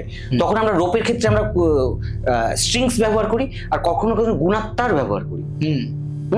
গুণাত্মার ব্যবহার করে যেটা চোখে ধরা পড়বে না, আর পেছনের ব্যাকগ্রাউন্ড যদি গ্রিন থাকে গুণাত্মার গ্রিন কালার, যদি ব্ল্যাক থাকে ব্ল্যাক কালার, ব্যাকগ্রাউন্ড কালার কি আছে মানে দেওয়ালের কালার কি আছে সেই কালারের গুণাত্মা। তার মানে তার দিয়ে টানা করলে আর ইয়ে হবে না, অডিয়েন্স ধরতে পারবে না যে তার আছে। আর যদিও তার থাকে আমরা ইরেজ করি, রোপ ইরেজ যেটাকে বলে, রোপ রিমুভার। গ্রাফিক্সের যারা আমাদের আছে না, বহু টাকা রোজগার করে রোপ রিমুভার করে, হিরো উঠছে সেই রোপটাকে ইরেজ করে দেওয়া হয়, হিরো উঠছে। তার সিনটা আমার এরকম, আত্মা ঘরে ঢুকছে, জানলা নড়বে, গুণার তার দিয়ে বেঁধে দিয়েছি, উপরে জানলা ঠাক ঠাক ঠাক ঠাক নড়বে। Sequence ready, right ready, blower ready, something like that. Action বললাম যে দুটো জানলার দিয়ে ধরে টানছে, পাশের জানলাও খুলে গেছে, পাশের জানলাও সেম নড়ছে, সেম ভাবে। হ্যাঁ, নিচের জানলাটা খুলে গেল, নিচের জানলাটাও সেম নড়ছে। আর সদ্য কথা, এগুলো হচ্ছে সব ভূতের বাড়ির ক্ষেত্রে, ভূতের ছবির ক্ষেত্রে না, আমরা বাড়িগুলো এমন নেই যেগুলো 150-200 বছরের পুরনো। আচ্ছা, কোন এক সময় জমিদার বাড়ি ছিল, ইয়ে ছিল। আর এই বাড়িগুলো কি হয়, বহু বছর ধরে লোকই থাকে না, জমিদার বাড়ি কেউ থাকে না, তারা কলকাতায় বাড়ি কিনে চলে গেছে, গ্রামের কাউকে কেয়ারটেকারের দায়িত্ব দিয়ে দেয়, তারাও থাকে না, 9 মাসে 6 মাসে এসে একবার খুলে, ওইভাবেই পড়ে থাকে। যা টাকা দিলাম না দিলাম, ওরা আমরা সামান্য কিছু, আমরা ভাবি সামান্য কিছু বক্সি দিচ্ছি, তারা তাতেই খুব খুশি আমাদের। কিন্তু বাড়িগুলো তো ওইভাবে ফাঁকা পড়ে থাকে। আর ওইসব বাড়িতে কত বছর আগে কি কি ঘটনা ঘটেছে উই ডোন্ট নো, আমরা কিছু জানি না। তো যখন অতগুলো নড়লো, ক্যামেরাম্যানও ঘাবড়ে গেল, ঘাবড়ে গেছি কয়েকজন। বাকি আর্টিস্ট বুঝতে পারলো না, তারা ভাবছে যে ব্লোয়ার দিয়ে কিছু, ব্লোয়ার আমরা দিয়েছি হিরোইনের চুলে, হাওয়ার যেটা পড়বে হিরোইনের চুলটা উড়বে। আমরা ব্লোয়ার ব্যবহার করি, কম্প্রেসার ব্যবহার করি। যখন যা কম্প্রেসার বলতে খুব পাওয়ারফুল, হিরো পা ফেলছে, ঝাপ ধোয়া উঠছে, ওগুলো কম্প্রেসার, দূর থেকে মারা যায়। ব্লোয়ার ব্যবহার করেছি, হালকা ডিস্টেন্স থেকে চুল উঠবে। ওই ব্লোয়ারের হাওয়া কখনো অনেক দূরে থাকা জানলা ঠাক ঠাক ঠাক ঠাক করে নামাতে পারে না। পারে না তো, পারে না, হ্যাঁ পারে না। তার মানে কেউ করলো, কিসের জন্য করলো আমার অ্যাকশনের সঙ্গে, তাহলে কেউ তো আমাকে হেল্প করছে। ওই জানলাটার, পাশের জানলাটা নড়াতে কি তোমার সিনটা আরো বেটার, প্রমিনেন্ট হয়ে বেটার হলো। অতগুলো গুণার তার, অতগুলো যখন হয়, লাইটের পাশে কেউ রয়েছে, ইয়ের পাশে কেউ রয়েছে, ব্লোয়ারের পাশে কেউ রয়েছে, কেউ মিউজিকের পাশে রয়েছে, মিউজিক মানে ভূতের ফিলিংস দেওয়ার জন্য রয়েছে, কেউ ধোয়ার পাশে রয়েছে, পুরো ইউনিট তো কাজ করছে। একটা জানলা ফিক্স হয়েছে, যেখান থেকে আত্মাটা ঢুকবে, সকালে জানলা ধাপ ধাপ ধাপ ধাপ ধাপ ধাপ ফিলিংস তৈরি হয়ে গেল, মানে সামওয়ান হেল্প করলো আমাকে। আচ্ছা, তুমি এই সিনটার পরে টেক, এই সিনেরই রিপিট টেক 2 নাওনি, যে তখন তুমি গুণার তারটা দিতে না? শট এত ভালো হয়েছে, রিপিটের প্রয়োজনই নেই, ইন্টেন্স হয়ে গেছে সব। হ্যাঁ, এরকম অনেক ক্ষেত্রেই হয়েছে। হাওয়া দরকার। হুম ব্রুয়ার কাজ করছে না, হুম খারাপ হয়ে গেছে সারাদিন কাজ করতে করতে। শর্টের সময় হাওয়া দরকার। হুম কার্ডবোর্ড দিয়ে আসতে হবে দূর থেকে, ক্যামেরাতে যাক না লাগায় কিছুটা নড়িয়ে না হয়। হুম এখনো পডকাস্টের সময় তুমি ফিল করবে সামথিং রং। যাও, এতে আমি অভিজ্ঞ, মানে হ্যাঁ অভ্যস্ত। সুতরাং যা আওয়াজ পাওয়াজ হচ্ছে মাথায় নিও না। তা কি যেন বলছিলাম, হ্যাঁ ক্যামেরার সামনে ক্যামেরা রয়েছে, হ্যাঁ অ্যাক্ট্রেস রয়েছে, হ্যাঁ। ভয়েস শট, ব্লুয়ার যেহেতু খারাপ হয়ে গেছে, মাথা চুল উঠতে হবে, ফিলিংস হবে। তা ব্লুয়ার থেকে দূর থেকে কার্ডবোর্ড দিয়ে হাওয়া দিচ্ছে দুজনে, সাপ যেইটুকু হাওয়া পৌঁছায় কিছু তো উঠবে। শট যখন নিতে যাচ্ছি, রোলিং, ঝড় উঠে গেছে, কাজে পাতে ঝড় আমার কাজটা করে দিল কিছুক্ষণের জন্য, অথচ তার আগে অব্দি ঝড় ছিল না। কিছুক্ষণের জন্য একটা দমকা হাওয়া আসলো। সিন কেউ তো হেল্প করেছে। কেউ হেল্প করে, ভগবানের ছবির ক্ষেত্রে অনেক হেল্প হয়। হ্যাঁ। আর আজকে যেহেতু সাবজেক্ট এটা, একটা সাপোর্ট থাকে। আর এই ফিল্মগুলো রিলিজ হওয়ার পরে কি হয়েছিল? হিট পয়সা রিকভার আছে, হিট আছে, রিকভারি হয়ে গেছে, তার মানে তো হ্যাঁ। কিন্তু কিছু ডিস্টারবেন্স কিছু থাকে, আর সেই কারণে ভূতের ছবি আমি আর করতে চাই না। হ্যাঁ, তুমি এই ভূতের ছবি করতে চাও না, তার মানে কিছু একটা ঘটনা ঘটেছে যেটা তোমার সাথে জড়িত। এগুলো সবই জড়িত, আর ডাইরেক্টলি তোমার সাথে জড়িত। নিস্তার নেই। কিছুদিন আগে আমার একটা ছবি রিলিজ হলো, লাভ প্রেম ভালোবাসা। হুম নর্মাল ছবি, হুম ভূত পেতের তো সিন নেই, রোমান্টিক লাভ স্টোরি। হুম গান করতে যাচ্ছি জামশেদপুর, হুম বাস বুকিং করেছি, হুম ফুল বাসে ফুল ইউনিট নিয়ে ঢুকেছি। ডিসাইড করলাম যে অনেকগুলো সুন্দর সুন্দর লোকেশন আছে, যে ভালো লোকেশনে যাব, ওখানে পাশে যে ভালো ফাটাফাটি একটা হোটেল থাকবে লোকেশনের পাশে, যাতে সহজে লোকেশন থেকে মুভ করা যায়, সেরকম একটা হোটেল বুক করে নেবো। সারাদিন শুট করতে করতে যাচ্ছি, দুপুর থেকে হোটেল নিয়ে নেবো, তাই লাঞ্চের পর থেকে যার যার কাজ আছে তাকে তাকে নিয়ে লোকেশনে যাবো। লোকেশনে যাওয়ার পর থেকে তারপর হোটেল আর পাচ্ছি না। হোটেল পাচ্ছ না? হ্যাঁ, হাইওয়ে, হুম বিশাল হাইওয়ে, তার পাশে সুন্দর লোকেশন, বড় বড় লেক, হুম পাহাড়, লোকেশন সব ফাটাফাটি, কিন্তু তার পাশে হোটেল পাচ্ছি না। হোটেল ব্যাপার, তা একটা বড় হোটেল পেলাম, বিশাল বড়, বিশাল বড় বিশাল বড় হোটেল। মানে হোটেল পাচ্ছ না মানে কি হোটেল নেই না হোটেল আছে? হোটেল ওই অঞ্চলে নেই, মানে আচ্ছা, দূরে। যেখানে লোকজন থাকে সেখানে তো হোটেল থাকে। আমরা তো শুটিং করতে যাই বনে জঙ্গলে, পাহাড়ে জঙ্গলে, আমরা ফিল্মের লোকজন তো তাই, ফিল্মের মানুষ অন্যভাবে জানে, কিন্তু আমরা তো জঙ্গলে মানুষ ডিস্টার্ব করবে না, পাহাড়ে মানুষ ডিস্টার্ব করবে না, অথচ লোকেশন পাবো। এইসব তো আমাদের চাহিদা। আমরা তো নর্মাল জায়গাতেও করতে পারি, কিন্তু নর্মাল স্টারের জায়গায় যখন একজন স্টার এসে দাঁড়াবে ভিড় হয়ে যায়। এইটাকে অ্যাভয়েড করার জন্য আমরা লোকেশন যাই, প্লাস লোকেশন ডিমান্ড থাকে। শুনে আমরা যে লোকেশনে যাচ্ছি সেখানে তো আমরা ছাড়া তো কেউ যায় না, শুধু হোটেল করে লাভ কি? তা ওই অঞ্চলে হোটেল পাচ্ছে, তো হাইওয়ের পাশে একটা বড় হোটেল পেলাম, বিশাল বড় হোটেল। সেটা বোঝা যাচ্ছে ইংরেজ আমলের হোটেল। ইংরেজ আমল? হ্যাঁ, কত বছর পুরনো, কিন্তু বিশাল বড় হোটেল। উপায় নেই, এত বড় ইউনিট নিয়ে যাচ্ছি, তা থামলাম, উপায় নেই দেখে ওখানে থেমে জাস্ট ভেতরে কথাবার্তা বললাম। ভেতরে একটা ছোট্ট টিভি, ব্ল্যাক অ্যান্ড হোয়াইট টাইপের একটা টিভি, 4টে স্টাফ বসে আছে, এক জায়গায় জড়ো হয়ে বসে তারা টিভি দেখছে, আমাদের সঙ্গে কথা বলছে। কথাতে খুব একটা ইন্টারেস্টেড নয়, থাকলে থাকুন, না থাকলে না থাকুন, রেট উল্টো পাল্টা বলছে। আমরা বলছি আমাদের এতগুলো রুম নেবো, এত বড় ইউনিট, হ্যাঁ থাকলে থাকুন, না থাকলে ওদের ব্যবহারটা ঠিক ভালো লাগলো না। কিন্তু বুঝলাম যে অনেক লোকজন রয়েছে, হই হট্টগোল হচ্ছে এরকম একটা ব্যাপার স্যাপার, হ্যাঁ তার ব্যবহারটা ভালো না লাগায়, মানে কেউ চেয়ার ছেড়ে উঠছে না, টিভির দিকে তাকিয়ে আছে, কথা বলার ইচ্ছা নেই, থাকলে থাকুন, না থাকলে না থাকুন, এরকম একটা ব্যাপার। যাও, সবারই তো একটা লাগে, আমরা এত টাকার ব্যবসা দেবো, এত টাকা খাবার খাবো, তার আমাদের সঙ্গে লোকজন রয়েছে, ব্যবহার খারাপ। আমরা গাড়ি ঘুরিয়ে নিয়ে বেরিয়ে গেছি। বেরিয়ে নিয়ে গিয়ে রাস্তায় একটা ভালো হোটেলে খাওয়া দাওয়াটা সেরে নিয়ে আমরা শর্ট নিয়ে এইবার যখন আদার্স জায়গায় যখন হোটেল খুঁজছি, বিভিন্ন জায়গায় হোটেল আর পাচ্ছি না। হোটেল যাও পাচ্ছি, সব রুম বুক। আমি একটা কথা বললাম, টানে ওই বাড়িটাও আমাকে টেনেছিল, আগে যে ঘটনাটা বললাম, ওই বাড়িটাও আমাকে টেনেছিল। কোনো হোটেলে, যত হোটেলে যাচ্ছি, ভালো ভালো হোটেলে সব রুম বুক। আমি যে শিফটিং করে এই হোটেলের কয়েকজন, ওই হোটেলের কয়েকজন শিফট করবো, তাতেও আমি অ্যাডজাস্ট করতে পারছি না। আমার কাছে রাস্তা একটাই, ওই হোটেলটা, যেখানে গাড়ি ঘুরিয়ে নিয়ে চলে আসলাম। সেই 4টে লোকই ওই একই জায়গায় চেয়ারে বসে আছে, তারা বোধহয় নিজেদের রুমে যায় পায় আর এক জায়গায় বসে থাকে, ওই টিভি নিয়ে বসে থাকে। যা রুম দেওয়া হলো, যতগুলো রুম দেওয়া হলো ততগুলো চাবি দিল, হ্যাঁ দিল।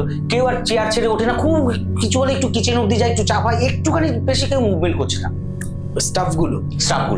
আচ্ছা। আর ম্যাক্সিমাম স্টাফ বয়স্ক। বেশি প্রেশার, ইয়াং ছেলে হলে একটা বকা দিতে পারি, বয়স্ক হলে তো একটা রেসপেক্ট থাকে যতই স্টাফ হোক না কেন।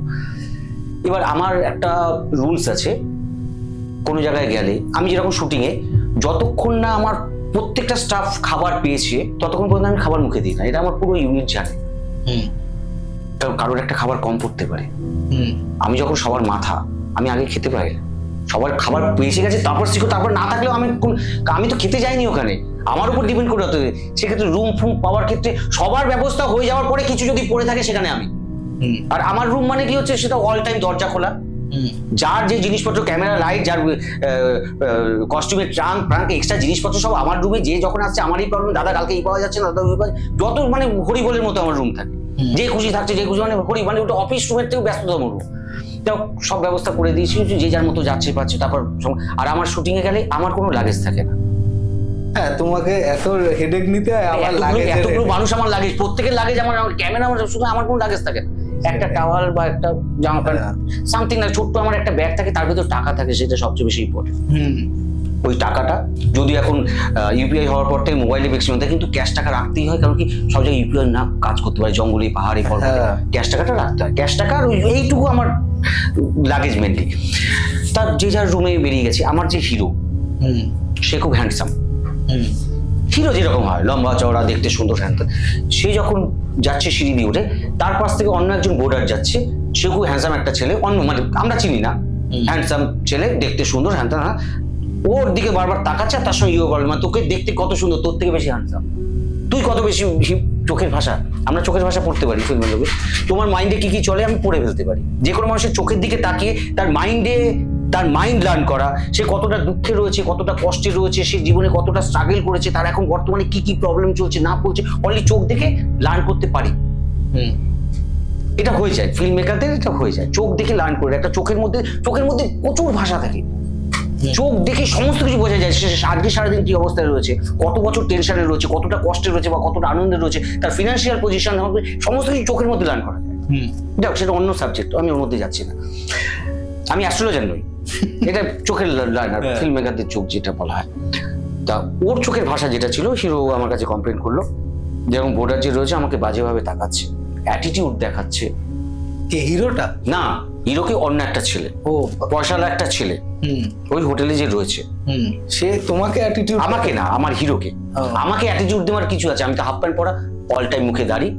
আজকে তোমার পডকাস্টের জন্য তুমি দেরি করছিলে বলে আমি দাড়িটা কেটেছি, না আমার অল টাইম মুখে দাড়ি থাকে। আমার সঙ্গে ইগো তো কারো কিছু হওয়া উচিত না। হিরোর সঙ্গে ইগো হচ্ছে, সুন্দর ছেলে, সুন্দরী মেয়ের সঙ্গে সুন্দর মেয়ের ইগো হয় না? হ্যাঁ, সুন্দর ছেলের সঙ্গে তুই হিরো হয়েছিস, তোর থেকে বেশি আমি দেখতে সুন্দর, তোর থেকে বেশি হ্যান্ডসাম, এই টাইপের ইগো চলছে। হিরো তো বুঝে তোর পার্সোনাল যা হতে পারে আমার সঙ্গে, কিন্তু লুকস এমন ভাবে দিচ্ছে, রাগান্বিত, রেগে রয়েছে, ও ইনসাল্ট ফিল করছে। আমাকে কমপ্লেন করছে, দাদা একজন বোর্ডার যেমন কালো ড্রেস পরা, খুব দামি ড্রেস পরা, শুটের বুটের পড়েছে, আমার দিকে বাজেভাবে দেখাচ্ছে, অ্যাটিটিউড দেখাচ্ছে। আমি দেখো, বাইরের ইনজেকশন এরকম করতে নেই, আমাকে তো সবাইকে মানিয়ে গুছিয়ে বুঝিয়ে নিয়ে চলতে হয়। কত নম্বর রুম? ওর রুম 104, ওর রুম 106, আমার সেকেন্ড হিরোর রুম 104, বলছে 105 নম্বর রুম।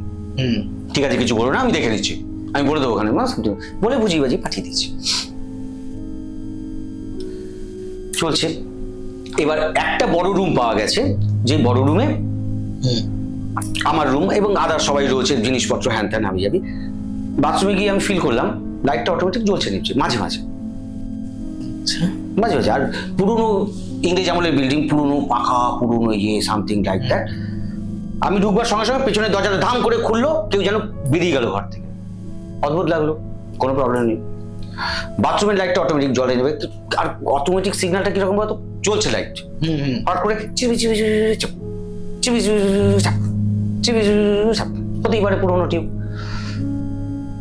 হয়তো ভাববে ভূতের ছবিতে যেরকম আমরা করি না, একটা জলের শব্দ আসছে, দেখা গেল বাথরুমে গিয়ে জল পড়ছে। বাথরুম থেকে সত্যি সত্যি জল পড়ছে, সত্যি সত্যি জল পড়ছে, আবার অফ হয়ে যায়, টাইট করে দিয়ে আসা হলো, কিছুক্ষণ পরে জল পড়ছে, আবার টাইট করে দিল না, আবার কিছুক্ষণ পরে জল পড়ছে, অটোমেটিক বন্ধ হয়ে যাচ্ছে সামথিং।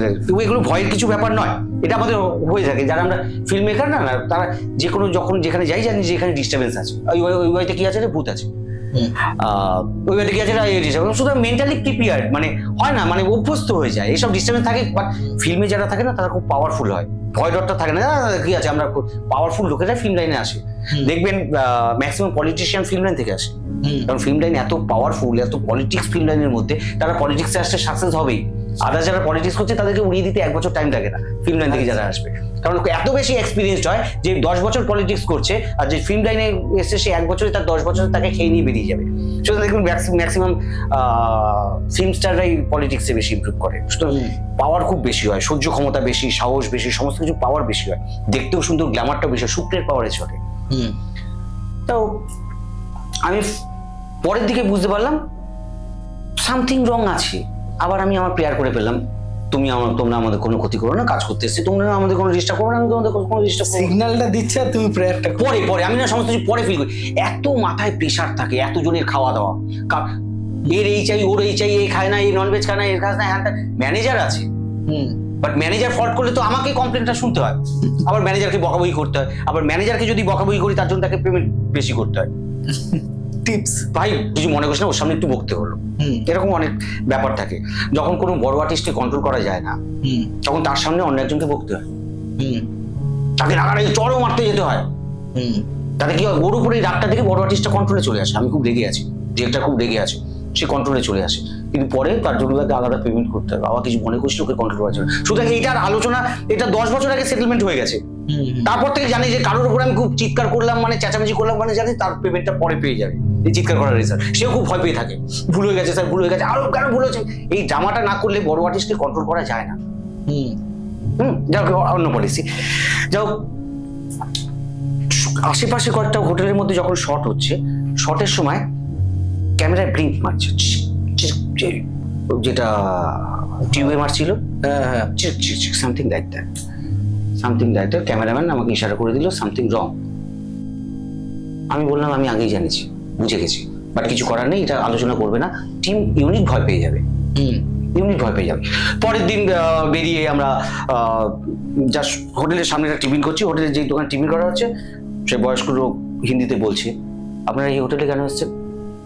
আমার সঙ্গে যিনি ছিলেন তিনি বলছেন হোটেল পাচ্ছেন, তাই হোটেল, আপনারা কোথাও হোটেল পেলেন না, এই হোটেলই পেলেন? বলে কেন আর হোটেল কি অসুবিধার কথা না, তবু আপনাদের জেনে শুনে যাওয়া উচিত। আমি বুঝে গেছি উনি কিছু বলতে চাইছে, আমি কাটিয়ে দিলাম, তোমার কত হয়েছে, টাকা পয়সা কিতনা হুয়া, কারণ আমাকে আরো একটা দিন স্টে করতে হবে, আমার কাছে কোনো অল্টারনেটিভস নেই। এখনই যদি কোনো কিছু ফ্ল্যাশ হয়ে যায় আমার, কারণ আমি প্রেয়ার করেছি, আর এতজন যখন রয়েছে আমার কোনো ক্ষতি হবে না জানি। আবার সারাদিন শুটিং করলাম, কয়েকজন হোটেলে রয়েছে, যাদের শট নেই, মানে ইয়ের শটগুলো, তারা কয়েকজন হোটেল রয়েছে। আমরা যথারীতি আউটডোরে শুট ফুট করতে আসছি, ফিরে আস্তে আস্তে তুলকালাম কাণ্ড। এই ওখানে ব্যালকনিতে গেছে, ধাক্কা মেরেছে, ওখানে গেছে, পাশে কাউকে দেখেছে, এর ঘরে এই হয়েছে, ওর ঘরে এই হয়েছে, হ্যাঁ শুরু হয়ে গেছে সর্বনাশ। আমি তখন ভুল করলাম যে আমার ভুলটা হয়ে গেছে হোটেলে কাউকে রেখে যাওয়া। এবার যার কাজ নেই তারপর লোকেশনে নিয়ে গেলে ডিস্টার্ব করবে বা ঘুরে বেড়াবে, বোরিং হবে, তাতে হোটেলের নিজের রুমে একটু শুয়ে রেস্ট নিতে পারে, টিভি দেখতে পারে। হাজার জনের হাজার প্রবলেম চালু হয়ে গেছে, প্রবলেম বলতে সবাই ভয় পেয়ে রয়েছে। আচ্ছা গেল, তখনও পর্যন্ত কুল। এবার হোটেলে একটা সিকোয়েন্স রয়েছে, সিকোয়েন্সটা হচ্ছে পুরোনো দিনের একটা গানের সিকোয়েন্স, উত্তম কুমারের সময় একটা গানের লাইন দিয়ে শুরু করা হয়েছে। সেই সময়কার স্টাইলে ব্ল্যাক এন্ড টানে বলে না, ব্ল্যাক এন্ড হোয়াইট আমার এফেক্ট চাই। আচ্ছা, সিনের ডিমান্ড ব্ল্যাক এন্ড হোয়াইট আমার এফেক্ট চাই, উত্তম কুমারের সময় এফেক্ট চাই, সামথিং লাইক দ্যাট। ক্যামেরা বসানো হলো, আমরা তো করবো কালার ইস্যু, অটোমেটিক ওটা ব্ল্যাক এন্ড হোয়াইট হয়ে যাচ্ছে, অটোমেটিক। হ্যাঁ আচ্ছা, অটোমেটিক ব্ল্যাক এন্ড হোয়াইট হয়ে যাচ্ছে। ক্যামেরাম্যান আবার আমাকে ইশারা করে বলছে রং। আমরা জানি যখন আত্মা ইয়ে করে না, আমরা মোবাইলে না সিগন্যাল বুঝতে পারি। দেখবেন যারা আত্মা খুঁজে আসে না, ট্যাব নিয়ে আসে, তাদের অ্যাপসের মাধ্যমে সিগন্যাল সার্চ করে। হ্যাঁ, কিছু কিছু বাড়িতে আমরা যখন লোকেশন রেকি করতে যাই না বাড়িতে, তখন অনেক জায়গাতেই আমি ফিল করেছি আমার মোবাইল কাজ করছে, মোবাইলে অদ্ভুত ডিস্টার্ব হচ্ছে, আমি টাচ না করাতে টাচ হচ্ছে, অদ্ভুত জায়গায় চলে যাচ্ছে, অদ্ভুত জায়গায় সিগন্যাল হয়ে যাচ্ছে, অদ্ভুত অন্যজনকে রিং হয়ে যাচ্ছে, আবার কেটে দিচ্ছে, মুভ করে। আমি বহুবার ফিল করেছি। আমার সঙ্গে একজন ভদ্রলোক আছেন, গেছিলেন, তিনি বেছে নেই যদিও, তিনি আমাকে একবার গিয়ে কমপ্লেন করছে, সুস্মিতা এটা কি হচ্ছে দেখ, সুস্মিতা আমার ফোনটা কেন একটু ডিস্টার্ব করছে। আমি তো জানি ব্যাপারটা কি, আমি যে কিছু না কোনো না, দেখ না আমার ফোনটা নতুন কিনলাম সামথিং, আমার ফোনও সেম জিনিস হচ্ছে, বলতে পারছি না। ওই বাড়িটা থেকে যখন আমি বেরিয়ে আসলাম, দরজা থেকে বেরিয়ে কিছু দূর যাওয়ার পর থেকে মোবাইল ঠিক হয়ে গেল। হ্যাঁ, আমারও এবার এই এক্সপিরিয়েন্স আমার ছিল, এই লোকের ছিল না, পরে সে ঘাবড়ে গেছিল। এগুলো আমরা ফিল করতে পারি। সেই জিনিসটা আচ্ছা, তুমি কোনো রিসার্চ করোনি ব্যাপারটা বা জানতে চাওনি যে কেন কি এই প্রেজেন্স গুলো? আমি যেটা ফিল করেছি না, এটা শুনে জানবার আমাদের অধিকার নেই। অধিকার নেই, যেটা আমি ফিল করেছি সিনিয়রদের সঙ্গে আলোচনা করে। ভগবানকে আমরা পুজো করি, ভগবানের সম্বন্ধে বেশি কিছু আলোচনা করা বা দোষারোপ করবার আমাদের অধিকার নেই। আমরা 800 কোটি মানুষ, প্রত্যেকে প্রেয়ার করছে আমার এই চাই ওই চাই, ভগবান কত দেখবে? তারও তো ব্যস্ততা আছে, ইয়ে আছে, হ্যান আছে। শুধু ভগবানকে দোষারোপ করলাম, ইয়ে করলাম, আমারটা কেন হলো না, আমি কেন বড় লোক হতে পারলাম না, আমি কেন এটা পেলাম না, ও তো পেয়ে গেল। দোষারোপ করা উচিত না, অধিকারের বাইরে যাওয়া উচিত না। যে যার দায়িত্ব নিজের মতো পালন করছে, রাইট? এটা ভগবানের ক্ষেত্রে। এদের ক্ষেত্রেও না বেশি যাওয়ার, এরা কিভাবে তৈরি হয়েছে, কিভাবে এসছে, কিভাবে রয়েছে, কত বছর থাকবে, কিভাবে মুক্তি পাবে না পাবে, ওর মধ্যে ঢোকা উচিত না। এটা আলাদা ডিপার্টমেন্ট রয়েছে। আমরা যারা জীবিত রয়েছি, যারা রয়েছি এখতিয়ারের বাইরে, কারণ সিনিয়র কিছু, রবীন্দ্রনাথও বোধহয় এই নিয়ে রিসার্চ করতে গেছিলেন। হ্যাঁ, শান্তিনিকেতন। এই নিয়ে মৃত্যুর পর কি হয়, যদি আমি আবার সেই এখতিয়ারের বাইরে চলে যাচ্ছি, এটা নিয়ে আলোচনা আমি করতে চাই না। সেগুলো আমাদের অধিকার নেই। এটা আমি সিনিয়রদের মুখে শুনেছি। আরো একজন সিনিয়র ডিরেক্টর, টপ মোস্ট, যার কাছ থেকে আমি অনেক কিছু শিখেছি, সাবটাইটেল করা মেনলি শিখেছি, আমি নাম অর্জন করছি না। সে মারা গেছেন, পুরো কলকাতা যদি তোলপাড় হয়ে গেছিল। তার সঙ্গে আমি থেকেছি সেই মুহূর্তে, সে রিসার্চ, সেই একই জিনিস রিসার্চ করতে যাচ্ছেন। এই আত্মা কিভাবে তৈরি হয়, মরবার পর আত্মা কোথায় যায়, কেন যায়, কিভাবে যায় না যায়, এইটা নিয়ে রিসার্চ করতে গেছিলাম। একই ঘটনা যখন হচ্ছে, তারপর থেকে আমি এই সাবজেক্টে কখনো ঢুকতে জানি ভয় পাই। গৌরব তিওয়ারি। যাই হোক, হ্যাঁ, সুতরাং এই সাবজেক্টে যদি, আর এই কারণে আমি ভূতের ছবি বানাতে চাই না। অনেক সময় ব্যবসার স্বার্থে, বন্ধু বান্ধবের স্বার্থে, ইনভেস্টমেন্টের স্বার্থে, পয়সা রিকভারি করার জন্য করতে হচ্ছে। হয়তো ভবিষ্যতে কয়েকটা করবো, যদিও করছি না, অন্য সাবজেক্ট কিছু করতে হয়। হ্যাঁ, তোমার কাছে তো মুখ্য অস্ত্রটা আছে, সেটা হচ্ছে প্রেয়ার। প্রেয়ার দিয়ে সাময়িক, বা তার উপরে অনেক কিছু আছে। আচ্ছা, তোমার উপরে যে কালশিটে দাগটা পড়েছিল সেই প্রথম ঘটনা, হ্যাঁ, সেই দাগটা সে মিটলো কি করে? 7-8 দিন পরে অটোমেটিক মিটেছে? ওটার উপরে কোনো ট্রিটমেন্ট করতে হয়? না, কিছু করতে হয় দরকার নেই, না কোথা থেকে এসছে। তাই এইবার যেখানে ছিলাম, ওই যখন শর্ট নিচ্ছি, অটোমেটিক ফোনে ডিস্টার্ব চলছে।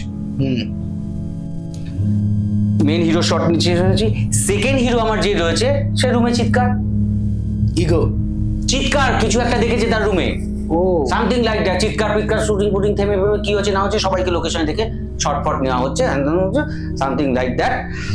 এবার সিচুয়েশন যখন এতটা বাজে জায়গায় গেছে, স্টাফদের ডাকতে বাধ্য হলাম। আর প্রবলেম কি, কি হ্যাঁ কি, তোমার, আমি তখন হালকা যখন কথাবার্তা হচ্ছে, আমি বারবার বলছি যে তোমাদের রুমে বলা হচ্ছে এই আনতে ওই আনতে, তোমরা কেউ রুমে আসছো না, তোমাদের এই চাই, সব নিচ থেকে নিয়ে যান, নিচ থেকে নিয়ে যান, প্রবলেমটা কি তোমাদের এখান থেকে? তখন উনি বলছেন যে এখানে তো বেশি লোক আসে না, আমরা অত উপরে যাই না। আমরা সবাই এত লোক যে আওয়াজ ফাওয়াজ হচ্ছে, বলছে আপনার সাথে এই হোটেলে কেউ নেই? আমরা যে 2 দিন ধরে রয়েছি একটা হোটেলে, এত লোকজন যাতায়াত করছে, মানে এত চিৎকার চেঁচামেচি হচ্ছে, অ্যাকচুয়ালি আমরা ছাড়া কেউ নেই। ওটা যে ফিলিংস ছিল। আমি বললাম আপনার যে 105 নম্বর রুমে যে রয়েছে, আচ্ছা তার মধ্যে কি হয়েছে, হিরো যখন শর্ট দিতে, আমরা যখন ঢুকেছি শর্ট দিতে, ওই হিরো যখন ওই 105 নম্বর রুম থেকে যখন যাচ্ছে, তখন ওই রুমের মধ্যে ছেলেটা ছিল, যার সঙ্গে ইগো প্রবলেম হচ্ছে, ওকে ওর দিকে রেগে মেগে তাকিয়েছে, সেটা একটু দাঁড়িয়েছে, এইভাবে তাকাচ্ছ কেন শান্তি না, ওর মুখের উপর দরজাটা কাদাম করে বন্ধ করেছে। ওর মারাত্মক লেগেছে, ডিরেক্ট চার্জ। হিরো এসে আমাকে বলছে, দাদা তুমি কিছু ব্যবস্থা করো, আমাকে দেখে এইভাবে তাকিয়েছে, আমি রুমের সামনে, দরজার সামনে দাঁড়িয়ে জিজ্ঞাসা করতে কি বাবা তুমি এইভাবে তাকাচ্ছ কেন, এইভাবে করছো। ও মুখের উপর দরজাটা গাদাম করে লেগেছে, মেরেছে, মানে আমি সামনে থাকলে আমার দরজা লেগেছে, দাম করে আওয়াজ হয়েছে। আমি তখন বললাম তোমার এই ব্যবহারটা কেন করছে, তোমার এই বোর্ডার, যাই হোক কেন ব্যবহার করছে। বলছে কত নম্বর রুম? বলছে 105 নম্বর রুম। বলছে আমাদের 105 নম্বর রুম বলে কোনো রুম নেই। হ্যাঁ, 105 নম্বর রুম বলে কোনো রুম নেই। তাহলে সে থাকছে কোথায়? 104 আর 106। হিরোর বাবা বাতাস যারা ছিল তারা চলে গেল উপরে দেখতে, যেইখানে দরজাটা ছিল সেখানে দেওয়াল। হিরো গেল, সেখানে দেওয়াল। হিরোর ভাইকে কমপ্লেন করেছিল, হিরোর ভাই এসে, তার মানে সবাই মিসগাইড হয়েছে, ওখানে দরজা দেখে এসছে। 105 নম্বর রুম বলে ওখানে কোনো রুমই নেই। আমরা যে অত চিৎকার চেঁচামেচি শুনেছি, অ্যাকচুয়ালি কোনো লোক ছিল না ওই হোটেলে, শুধুমাত্র ওই আমরা যে এক বাস লোক গেছিলাম, ওই এক বাস লোকই ছিলাম। আচ্ছা, তাহলে হিরোর সাথে যার ইগো প্রবলেম হচ্ছে সে কোন রুমে ছিল? সেই লোকটাই তো নেই, সে তো আমাদের ইউনিটের লোক নয়, সেই লোক বাইরের একজন বোর্ডার যাকে ভাবছি, যার সঙ্গে ইগো প্রবলেম হচ্ছে, মানে ওই হোটেলে থাকতে এসছে, হ্যাঁ। ইয়াং একটা ছেলে, ওর একই বয়সী, দেখতে সুন্দর, প্রচন্ড হ্যান্ডসাম, তার সঙ্গে ইগো প্রবলেম হচ্ছে, সে ইগো করে তাকাচ্ছে, হিরোর দিকে বাজে বাজে তাকাচ্ছে, দেখছে, মাপছে, এরকম চলছে। হ্যাঁ। ও যখন পরের দিন যখন প্রতিবাদ করতে গেল, তুমি আমার দিকে এগিয়ে তাকাচ্ছে, ওর রুমের মধ্যে, ঘরের ওই 105 নম্বর রুমে, ওর দরজাটা মুখের সামনে গারাম করে বন্ধ করে দিয়েছে। হ্যাঁ। সেই কমপ্লেন যখন আমি করতে গেলাম, তখন মানে ঝগড়াঝাটির সময়, যে তোমাদের এত খারাপ সার্ভিস কেন, হ্যান ত্যান, পাখা ঠিক মতো চলছে না, পাখা অফ হয়ে যাচ্ছে, লাইট মাঝে মাঝে ডিস্টার্ব করছে, বলছে এত বছরের পুরনো, হ্যান ত্যান। আমি বললাম যে এই ডিস্টার্ব হচ্ছে, ইয়ে হচ্ছে, 105 নম্বরের বোর্ডার আমার হিরোর সঙ্গে এরকম বাজে ব্যবহার করছে মুখের, এটা তো ভদ্রতার ব্যাপারে। তখন বলছে 105 নম্বর বলে কোনো রুম নেই দাদা। আচ্ছা, তার মানে দুদিন ধরে যে হিরোর সঙ্গে ইগো প্রবলেম চলেছে, ওর মুখের উপর দরজা যে বন্ধ করেছে, ওইখানে কোনো রুমই নেই, ওই রকম কোনো ছেলেই আসেনি। অথচ ওই রুমের মধ্যে, ও যেটা আমাকে হিরো বলেছিল, যে রুমের মধ্যে ওর ওয়াইফ ছিল, ওয়াইফের ফেস দেখেনি, ও একা নয় রুমের মধ্যে, অথচ ওখানে দেওয়াল, আর দেওয়ালগুলো পুরোনো দিনের দেওয়াল, পুরোনো দিনের বিল্ডিং সামথিং। মানে ওরা হাজবেন্ড ওয়াইফ ওই রুমটায় থাকতো। ও হিরো বলছে যে বোধহয় ঘরে ফিল বোঝা যায় না, ঘরের ভেতরে একজন মহিলা কেউ থাকে। হ্যাঁ, হিরো যখন এতটা কানেক্টেড ওই দুজনের সাথে, দুটো আত্মাই বলছি, ঠিক আছে, তার মানে ওখানে দুজন থাকতো। আর তাছাড়াও যে আদার্স যে অত মানুষের আওয়াজ পাওয়া গেছে, হই হট্টগোল, আর যাতায়াতের পায়ে দৌড়াদৌড়ি, হুড়ো হুড়ি, হ্যান ত্যান, বাট আমরা ছাড়া কেউ নেই, জানলাম দুদিন পরে। আর ওই যে বলতাম রুমে কেউ খাবার দিয়ে আসছে না, 4 জন উঠছে, ওরা 4 জন সবসময় এক জায়গায় থাকে, পরে তো ক্লিয়ার হলো। আচ্ছা, রুমে ডাকলে যাওয়া যাবে না, একবার কোনো কারণে লাইট বা ফ্যান কিছু একটা চলছিল, যখন চিৎকার করা হলো, কিছুক্ষণের জন্য এসে ঠিক করে দিই টাইম, মানে দাঁড়াচ্ছে না কেউ, মানে ওই 4 জন এক জায়গায় থাকে, চেয়ারে বসে টিভির দিকে তাকিয়ে বসে থাকে, টিভি চালিয়ে, ব্ল্যাক অ্যান্ড হোয়াইট টিভি চালিয়ে, গান ফান জোরে চালিয়ে। মানে এইসব আওয়াজ ফাওয়াজ তারা ইগনোর করার জন্য হ্যাঁ, এইসব। সুতরাং এইটা তো আমি ভূতের ছবি করতে যাইনি। হুম। সুতরাং ঘটনাচক্রে অনেক কিছু ঘটে। তোমাকে বলছে ভূতের ছবি করার জন্য? আর না, আমি ভূতের ছবি আজকে দীর্ঘদিন হয়ে গেল, বছর দেড়েক, হ্যাঁ বছর খানেক তো হবে, ভূতের ছবি ইন্টারেস্ট নেই, ভগবানের ছবি বানাবার প্ল্যানিং নিচ্ছি। যদি ভগবানের আশীর্বাদ পাওয়া যায় সেটাই ভালো, কিন্তু চাপে পড়ে হয়তো আবার করতে হয়। ভূত নিয়ে রিসার্চ বলতে এইটুকুই রিসার্চ করা, জানা বোঝা। শুনলাম তো আরো একটা ঘটনা নাকি তোমার সাথে হয়েছে, ওটা আবার নেক্সট এপিসোডে শুনবো, তুমি সময় দিলেই শুনবো, আর না হলে তো হবে না। আর আমাদের হওয়া মানে কিন্তু, আমিও জানো তো, এই যে তুমি বললে কথাটা, ওই 3টের পরে পডকাস্ট, সরি 3টের পরে তোমার ভূতের সিনেমার শুটিং হয় না, শুটিং চলতে ওই টাইমটা পেরিয়ে যায়, তারপরে মানে ঘটে এই 12টার পরে। আমরাও দেখেছি কখনো কখনো যদি তাড়াতাড়িও যাই, ঠিক আছে, তাড়াতাড়িও যাই, কিন্তু আমাদের সেটটা চালু হতে, মানে ক্যামেরা যখন রোল করে তখন আমি সোলো দিই, ঠিক আছে, তখন সেটা 1:30টা। আমিও দেখেছি যখন স্ক্রিপ্ট করি বা সামথিং লাইক দ্যাট, যখন কিছু ঘটে না, তার কিছুক্ষণ আগে কুকুর খুব চিৎকার করে, ভাইব্রেশনস, কুকুর খুব চিৎকার করে, বকাবকি করে। আর কুকুরগুলো আমার স্টুডিওর পাশে যে কুকুরগুলো ছোট থেকে মানুষ করেছে, ভাষা বোঝে, যদি কখনো খিদে পেলে দরজায় এসে নক করে, করে খাবার দিই, ওরা যখন পাগলের মতো চিৎকার করে, খুব বকাবকি করে। পরের দিকে আমি ফিল করেছিলাম যা কিছু ঘটে ওদের চিৎকারের কিছুক্ষণ পরে ঘটে, যা কিছু ঘটে কিছুটা তার পেছনে রিজন থাকে, তাই জন্যই ঘটে। যাও, এর জন্যই হয়তো সাবজেক্ট তৈরি হয়, মানুষের ইন্টারেস্ট তৈরি হয়, আর এই জন্যই মানুষের যেখানে আগ্রহ সেটা নিয়ে ছবি তৈরি করতে হয়। না হলে তো হতো না, যদি এই জিনিসটা টোটালি সিনেমা, যদি সিনেমার মতো ভাবতাম, সবই যদি বানানো হতো, তাহলে এই জিনিসটা, এই কনসেপ্টটাই আসতো না। কিছু না কিছু তো আছে, তাই জন্যই তো কনসেপ্টটা তৈরি হয়েছে। এম সুস্মিত নাম বললে না, খুব ভালো লাগলো তোমার স্টোরিটা বা এই ঘটনাটা, এই এক্সপিরিয়েন্সটা। আমার তো আলোচনা করতে করতে যেটুকু মনে পড়লো, যেগুলো মানে এরকম ঘটে, অনেক কিছুই ঘটে হয়তো। আমার বন্ধু, আমি বাড়ির নাম করছি না, কারণ কি সেই বাড়িতে প্রচুর লোক শুটিং করতে চায়। আমরা আলোচনা এই কারণে করি না, কারণ কি তাদের বিজনেসের ক্ষতি হতে পারে। ওই বাড়িতে একটা উনুনের মতো আছে, মানে বহু বছর আগে একটা উনুন আছে, উনুনের ওই দিকটা বাড়ির মালিক বা যে কেয়ারটেকার, তারা বলছে দাদা ওই দিকটা যাবে না, ওই দিকটা তাকাবে না ওরা। আমার এক বন্ধু তাকে সবাইকেই বলেছি পুলিশ ওইদিকে কেউ যাবে না, ওইদিকে কেউ তাকাবে না। সন্ধ্যা হয়ে গেছে, শর্ট নিচ্ছি, সেই 12টা 12:30 পেরিয়ে গেছে। তো মেকআপ করছে, তা ফোন করছি তুলছে না, আবার ফোন করছি তুলছে না। তারপর ফোন করতে কি করছিস, না আমি মেকআপটা করছি সেখানে তুলতে, তুই আয় তোর শর্ট আছে। বাবু ওখান থেকে আসছে, হট করে চিৎকার, প্রোডাকশন ছেড়ে দৌড়ে গেল, অজ্ঞান হয়ে যাওয়ার মতো অবস্থা। সে আর শর্ট দিতে পারলো না। কিছুক্ষণ পর সুস্থ হওয়ার পর জানা গেছে সে ওই ইন্টারেস্টে ওই দিকে তাকিয়ে দেখছে উনুনের পাশে একটা বাচ্চা ছেলে অবাক হয়ে ওর দিকে তাকিয়েছে, তাকিয়ে যেন কি যেন বলতে চাইছে। এইরকম কিছু কিছু ঘটনা যেটুকু মনে পড়ছে, এইরকম কিছু কিছু ঘটনা ঘটে। মানে ঘটনাগুলো ছোট কিন্তু এগুলো হচ্ছে রিয়েল ঘটনা, তাই জন্যই ছোট, এগুলো তো হ্যাঁ। বাড়ানো সিন নেই। ক্ষতি কারোর কখনো হয়নি, সেটা তো ভাগ্য। আর আমিও প্রিয়ারও সেটা করবো কারোর জন্য কখনো ক্ষতি না হয়। ওরা ক্ষতি করে বলেও আমার মনে হয় না, ওরা হয়তো ওদের প্রবলেম বা সামথিং লাইক দ্যাট, ওরা কখনো আমাদের ফিল্মের ক্ষেত্রে কখনো ক্ষতি করেনি, ডিস্টার্বও করেনি, কিচ্ছু করেনি। ঘটনাচক্রে হয়তো কেউ কেউ ভয় পেয়েছে, এমনও তো হতে পারে যে আমরা ওদের গিয়ে ডিস্টার্ব করেছি, আমরা যেখানে গিয়ে লাইট জ্বালিয়ে ইয়ে করছি, চিৎকার চাচামি হ্যান ত্যান করছি, সেটা আমাদের ক্ষেত্রে অন্যায় হচ্ছে। অন্যায়টির ভুলটা তো আমাদের ক্ষেত্রেও হতে পারে। সেটাই। সুতরাং ওদেরকে আমি কখনো দোষ দেবো না, ভূতের ছবির সংখ্যা যত পারবো কম করবো। না ওরকম ব্যাপার না, ওরাও তাহলে একটু ইমপ্রেস হতে পারে, ওরাও দেখতে পারে ছবিগুলো যে এরকম কনসেপ্টে আমাদেরকে নিয়েও দেখানো হয়। হতেই পারে, হ্যাঁ। বহুভাবে অ্যাকচুয়ালি আত্মা বছর বছর পরে চলতে, আত্মা অবিনশ্বর, সেটাই। আত্মার মৃত্যু নেই হিন্দু ধর্ম অনুযায়ী বলা হয়।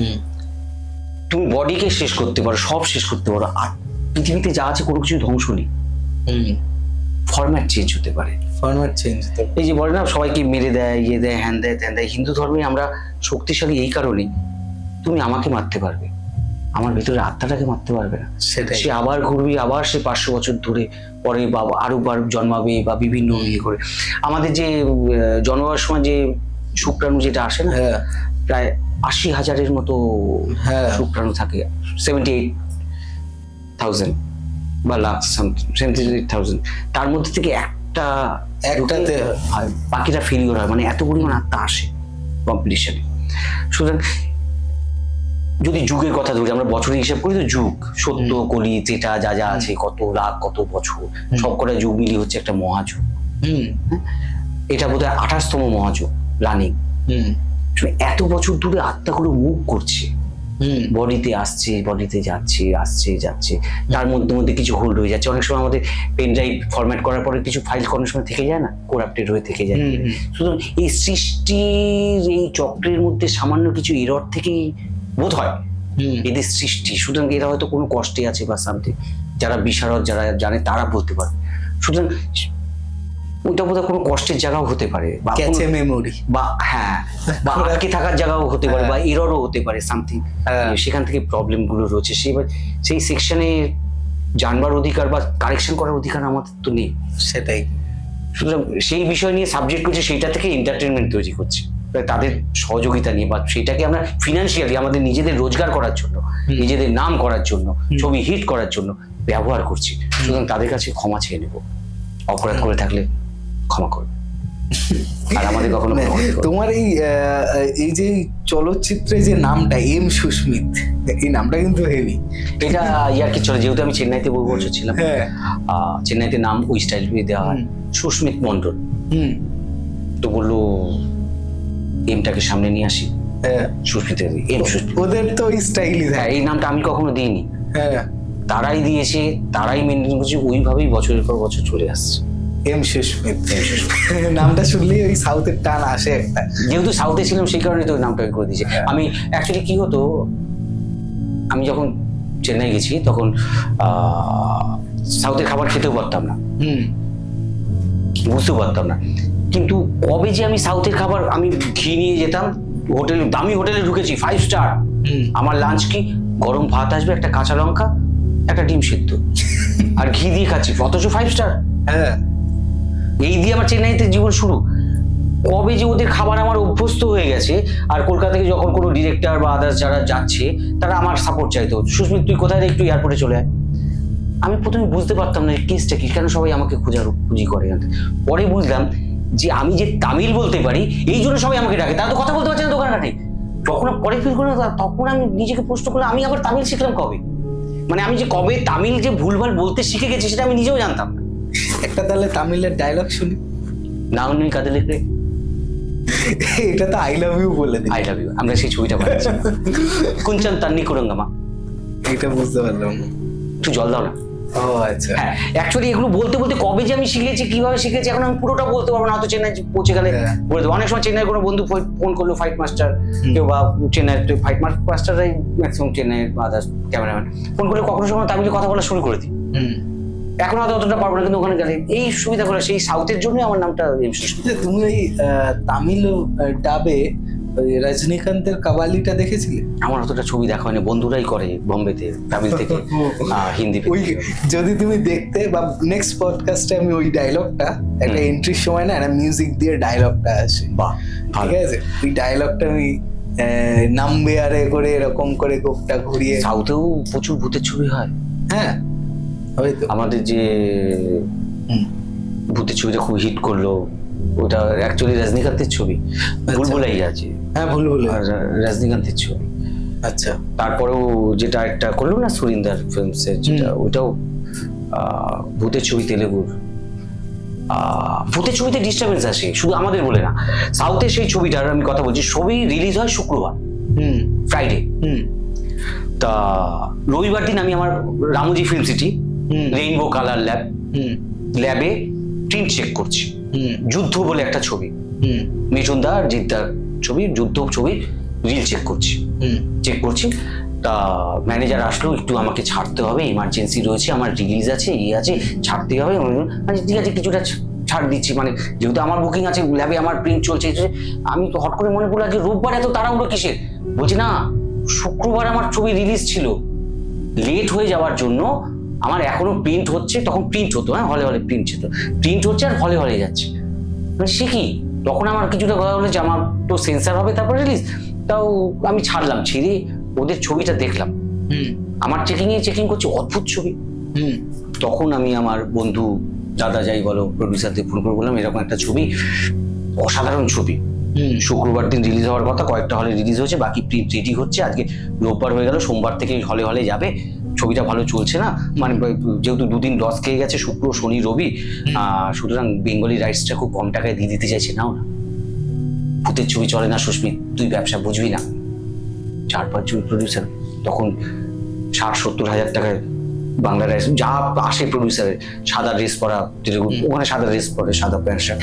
তা ভূতের ছবি বানিয়েছে, ছবি পুরো ফ্লপ যাচ্ছে, 3 দিন লস, মানে শুরুতেই তো পিকআপে বিজনেস হবে, হাইপ হবে, তখন আরো বেশি সেল হবে, মন খারাপ। তো বিভিন্ন রাইস আমাকে বলছে আপনি যখন কলকাতা থেকে তখন রাইসটা নিয়ে নিন 60-70 হাজার টাকা, ম্যাক্সিমাম 1 লাখ টাকা এরকম একটা, কেউ নিল না।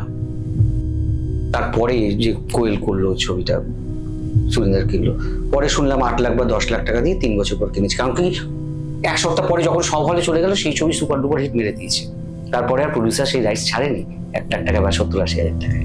বাহ, সুতরাং ভূতের ছবি দেয়, হ্যাঁ আসে, দেয়। ঠিক আছে, অনেকটা কথা শুনলাম, অনেক দেরিও হয়ে গেছে, আমাদের তো অভ্যাস আছে, তোমারও এডিটিং এ আমি দেখেছি কয়েকটা কতক্ষণ কথা বলেছি আমি নিজেও জানি না।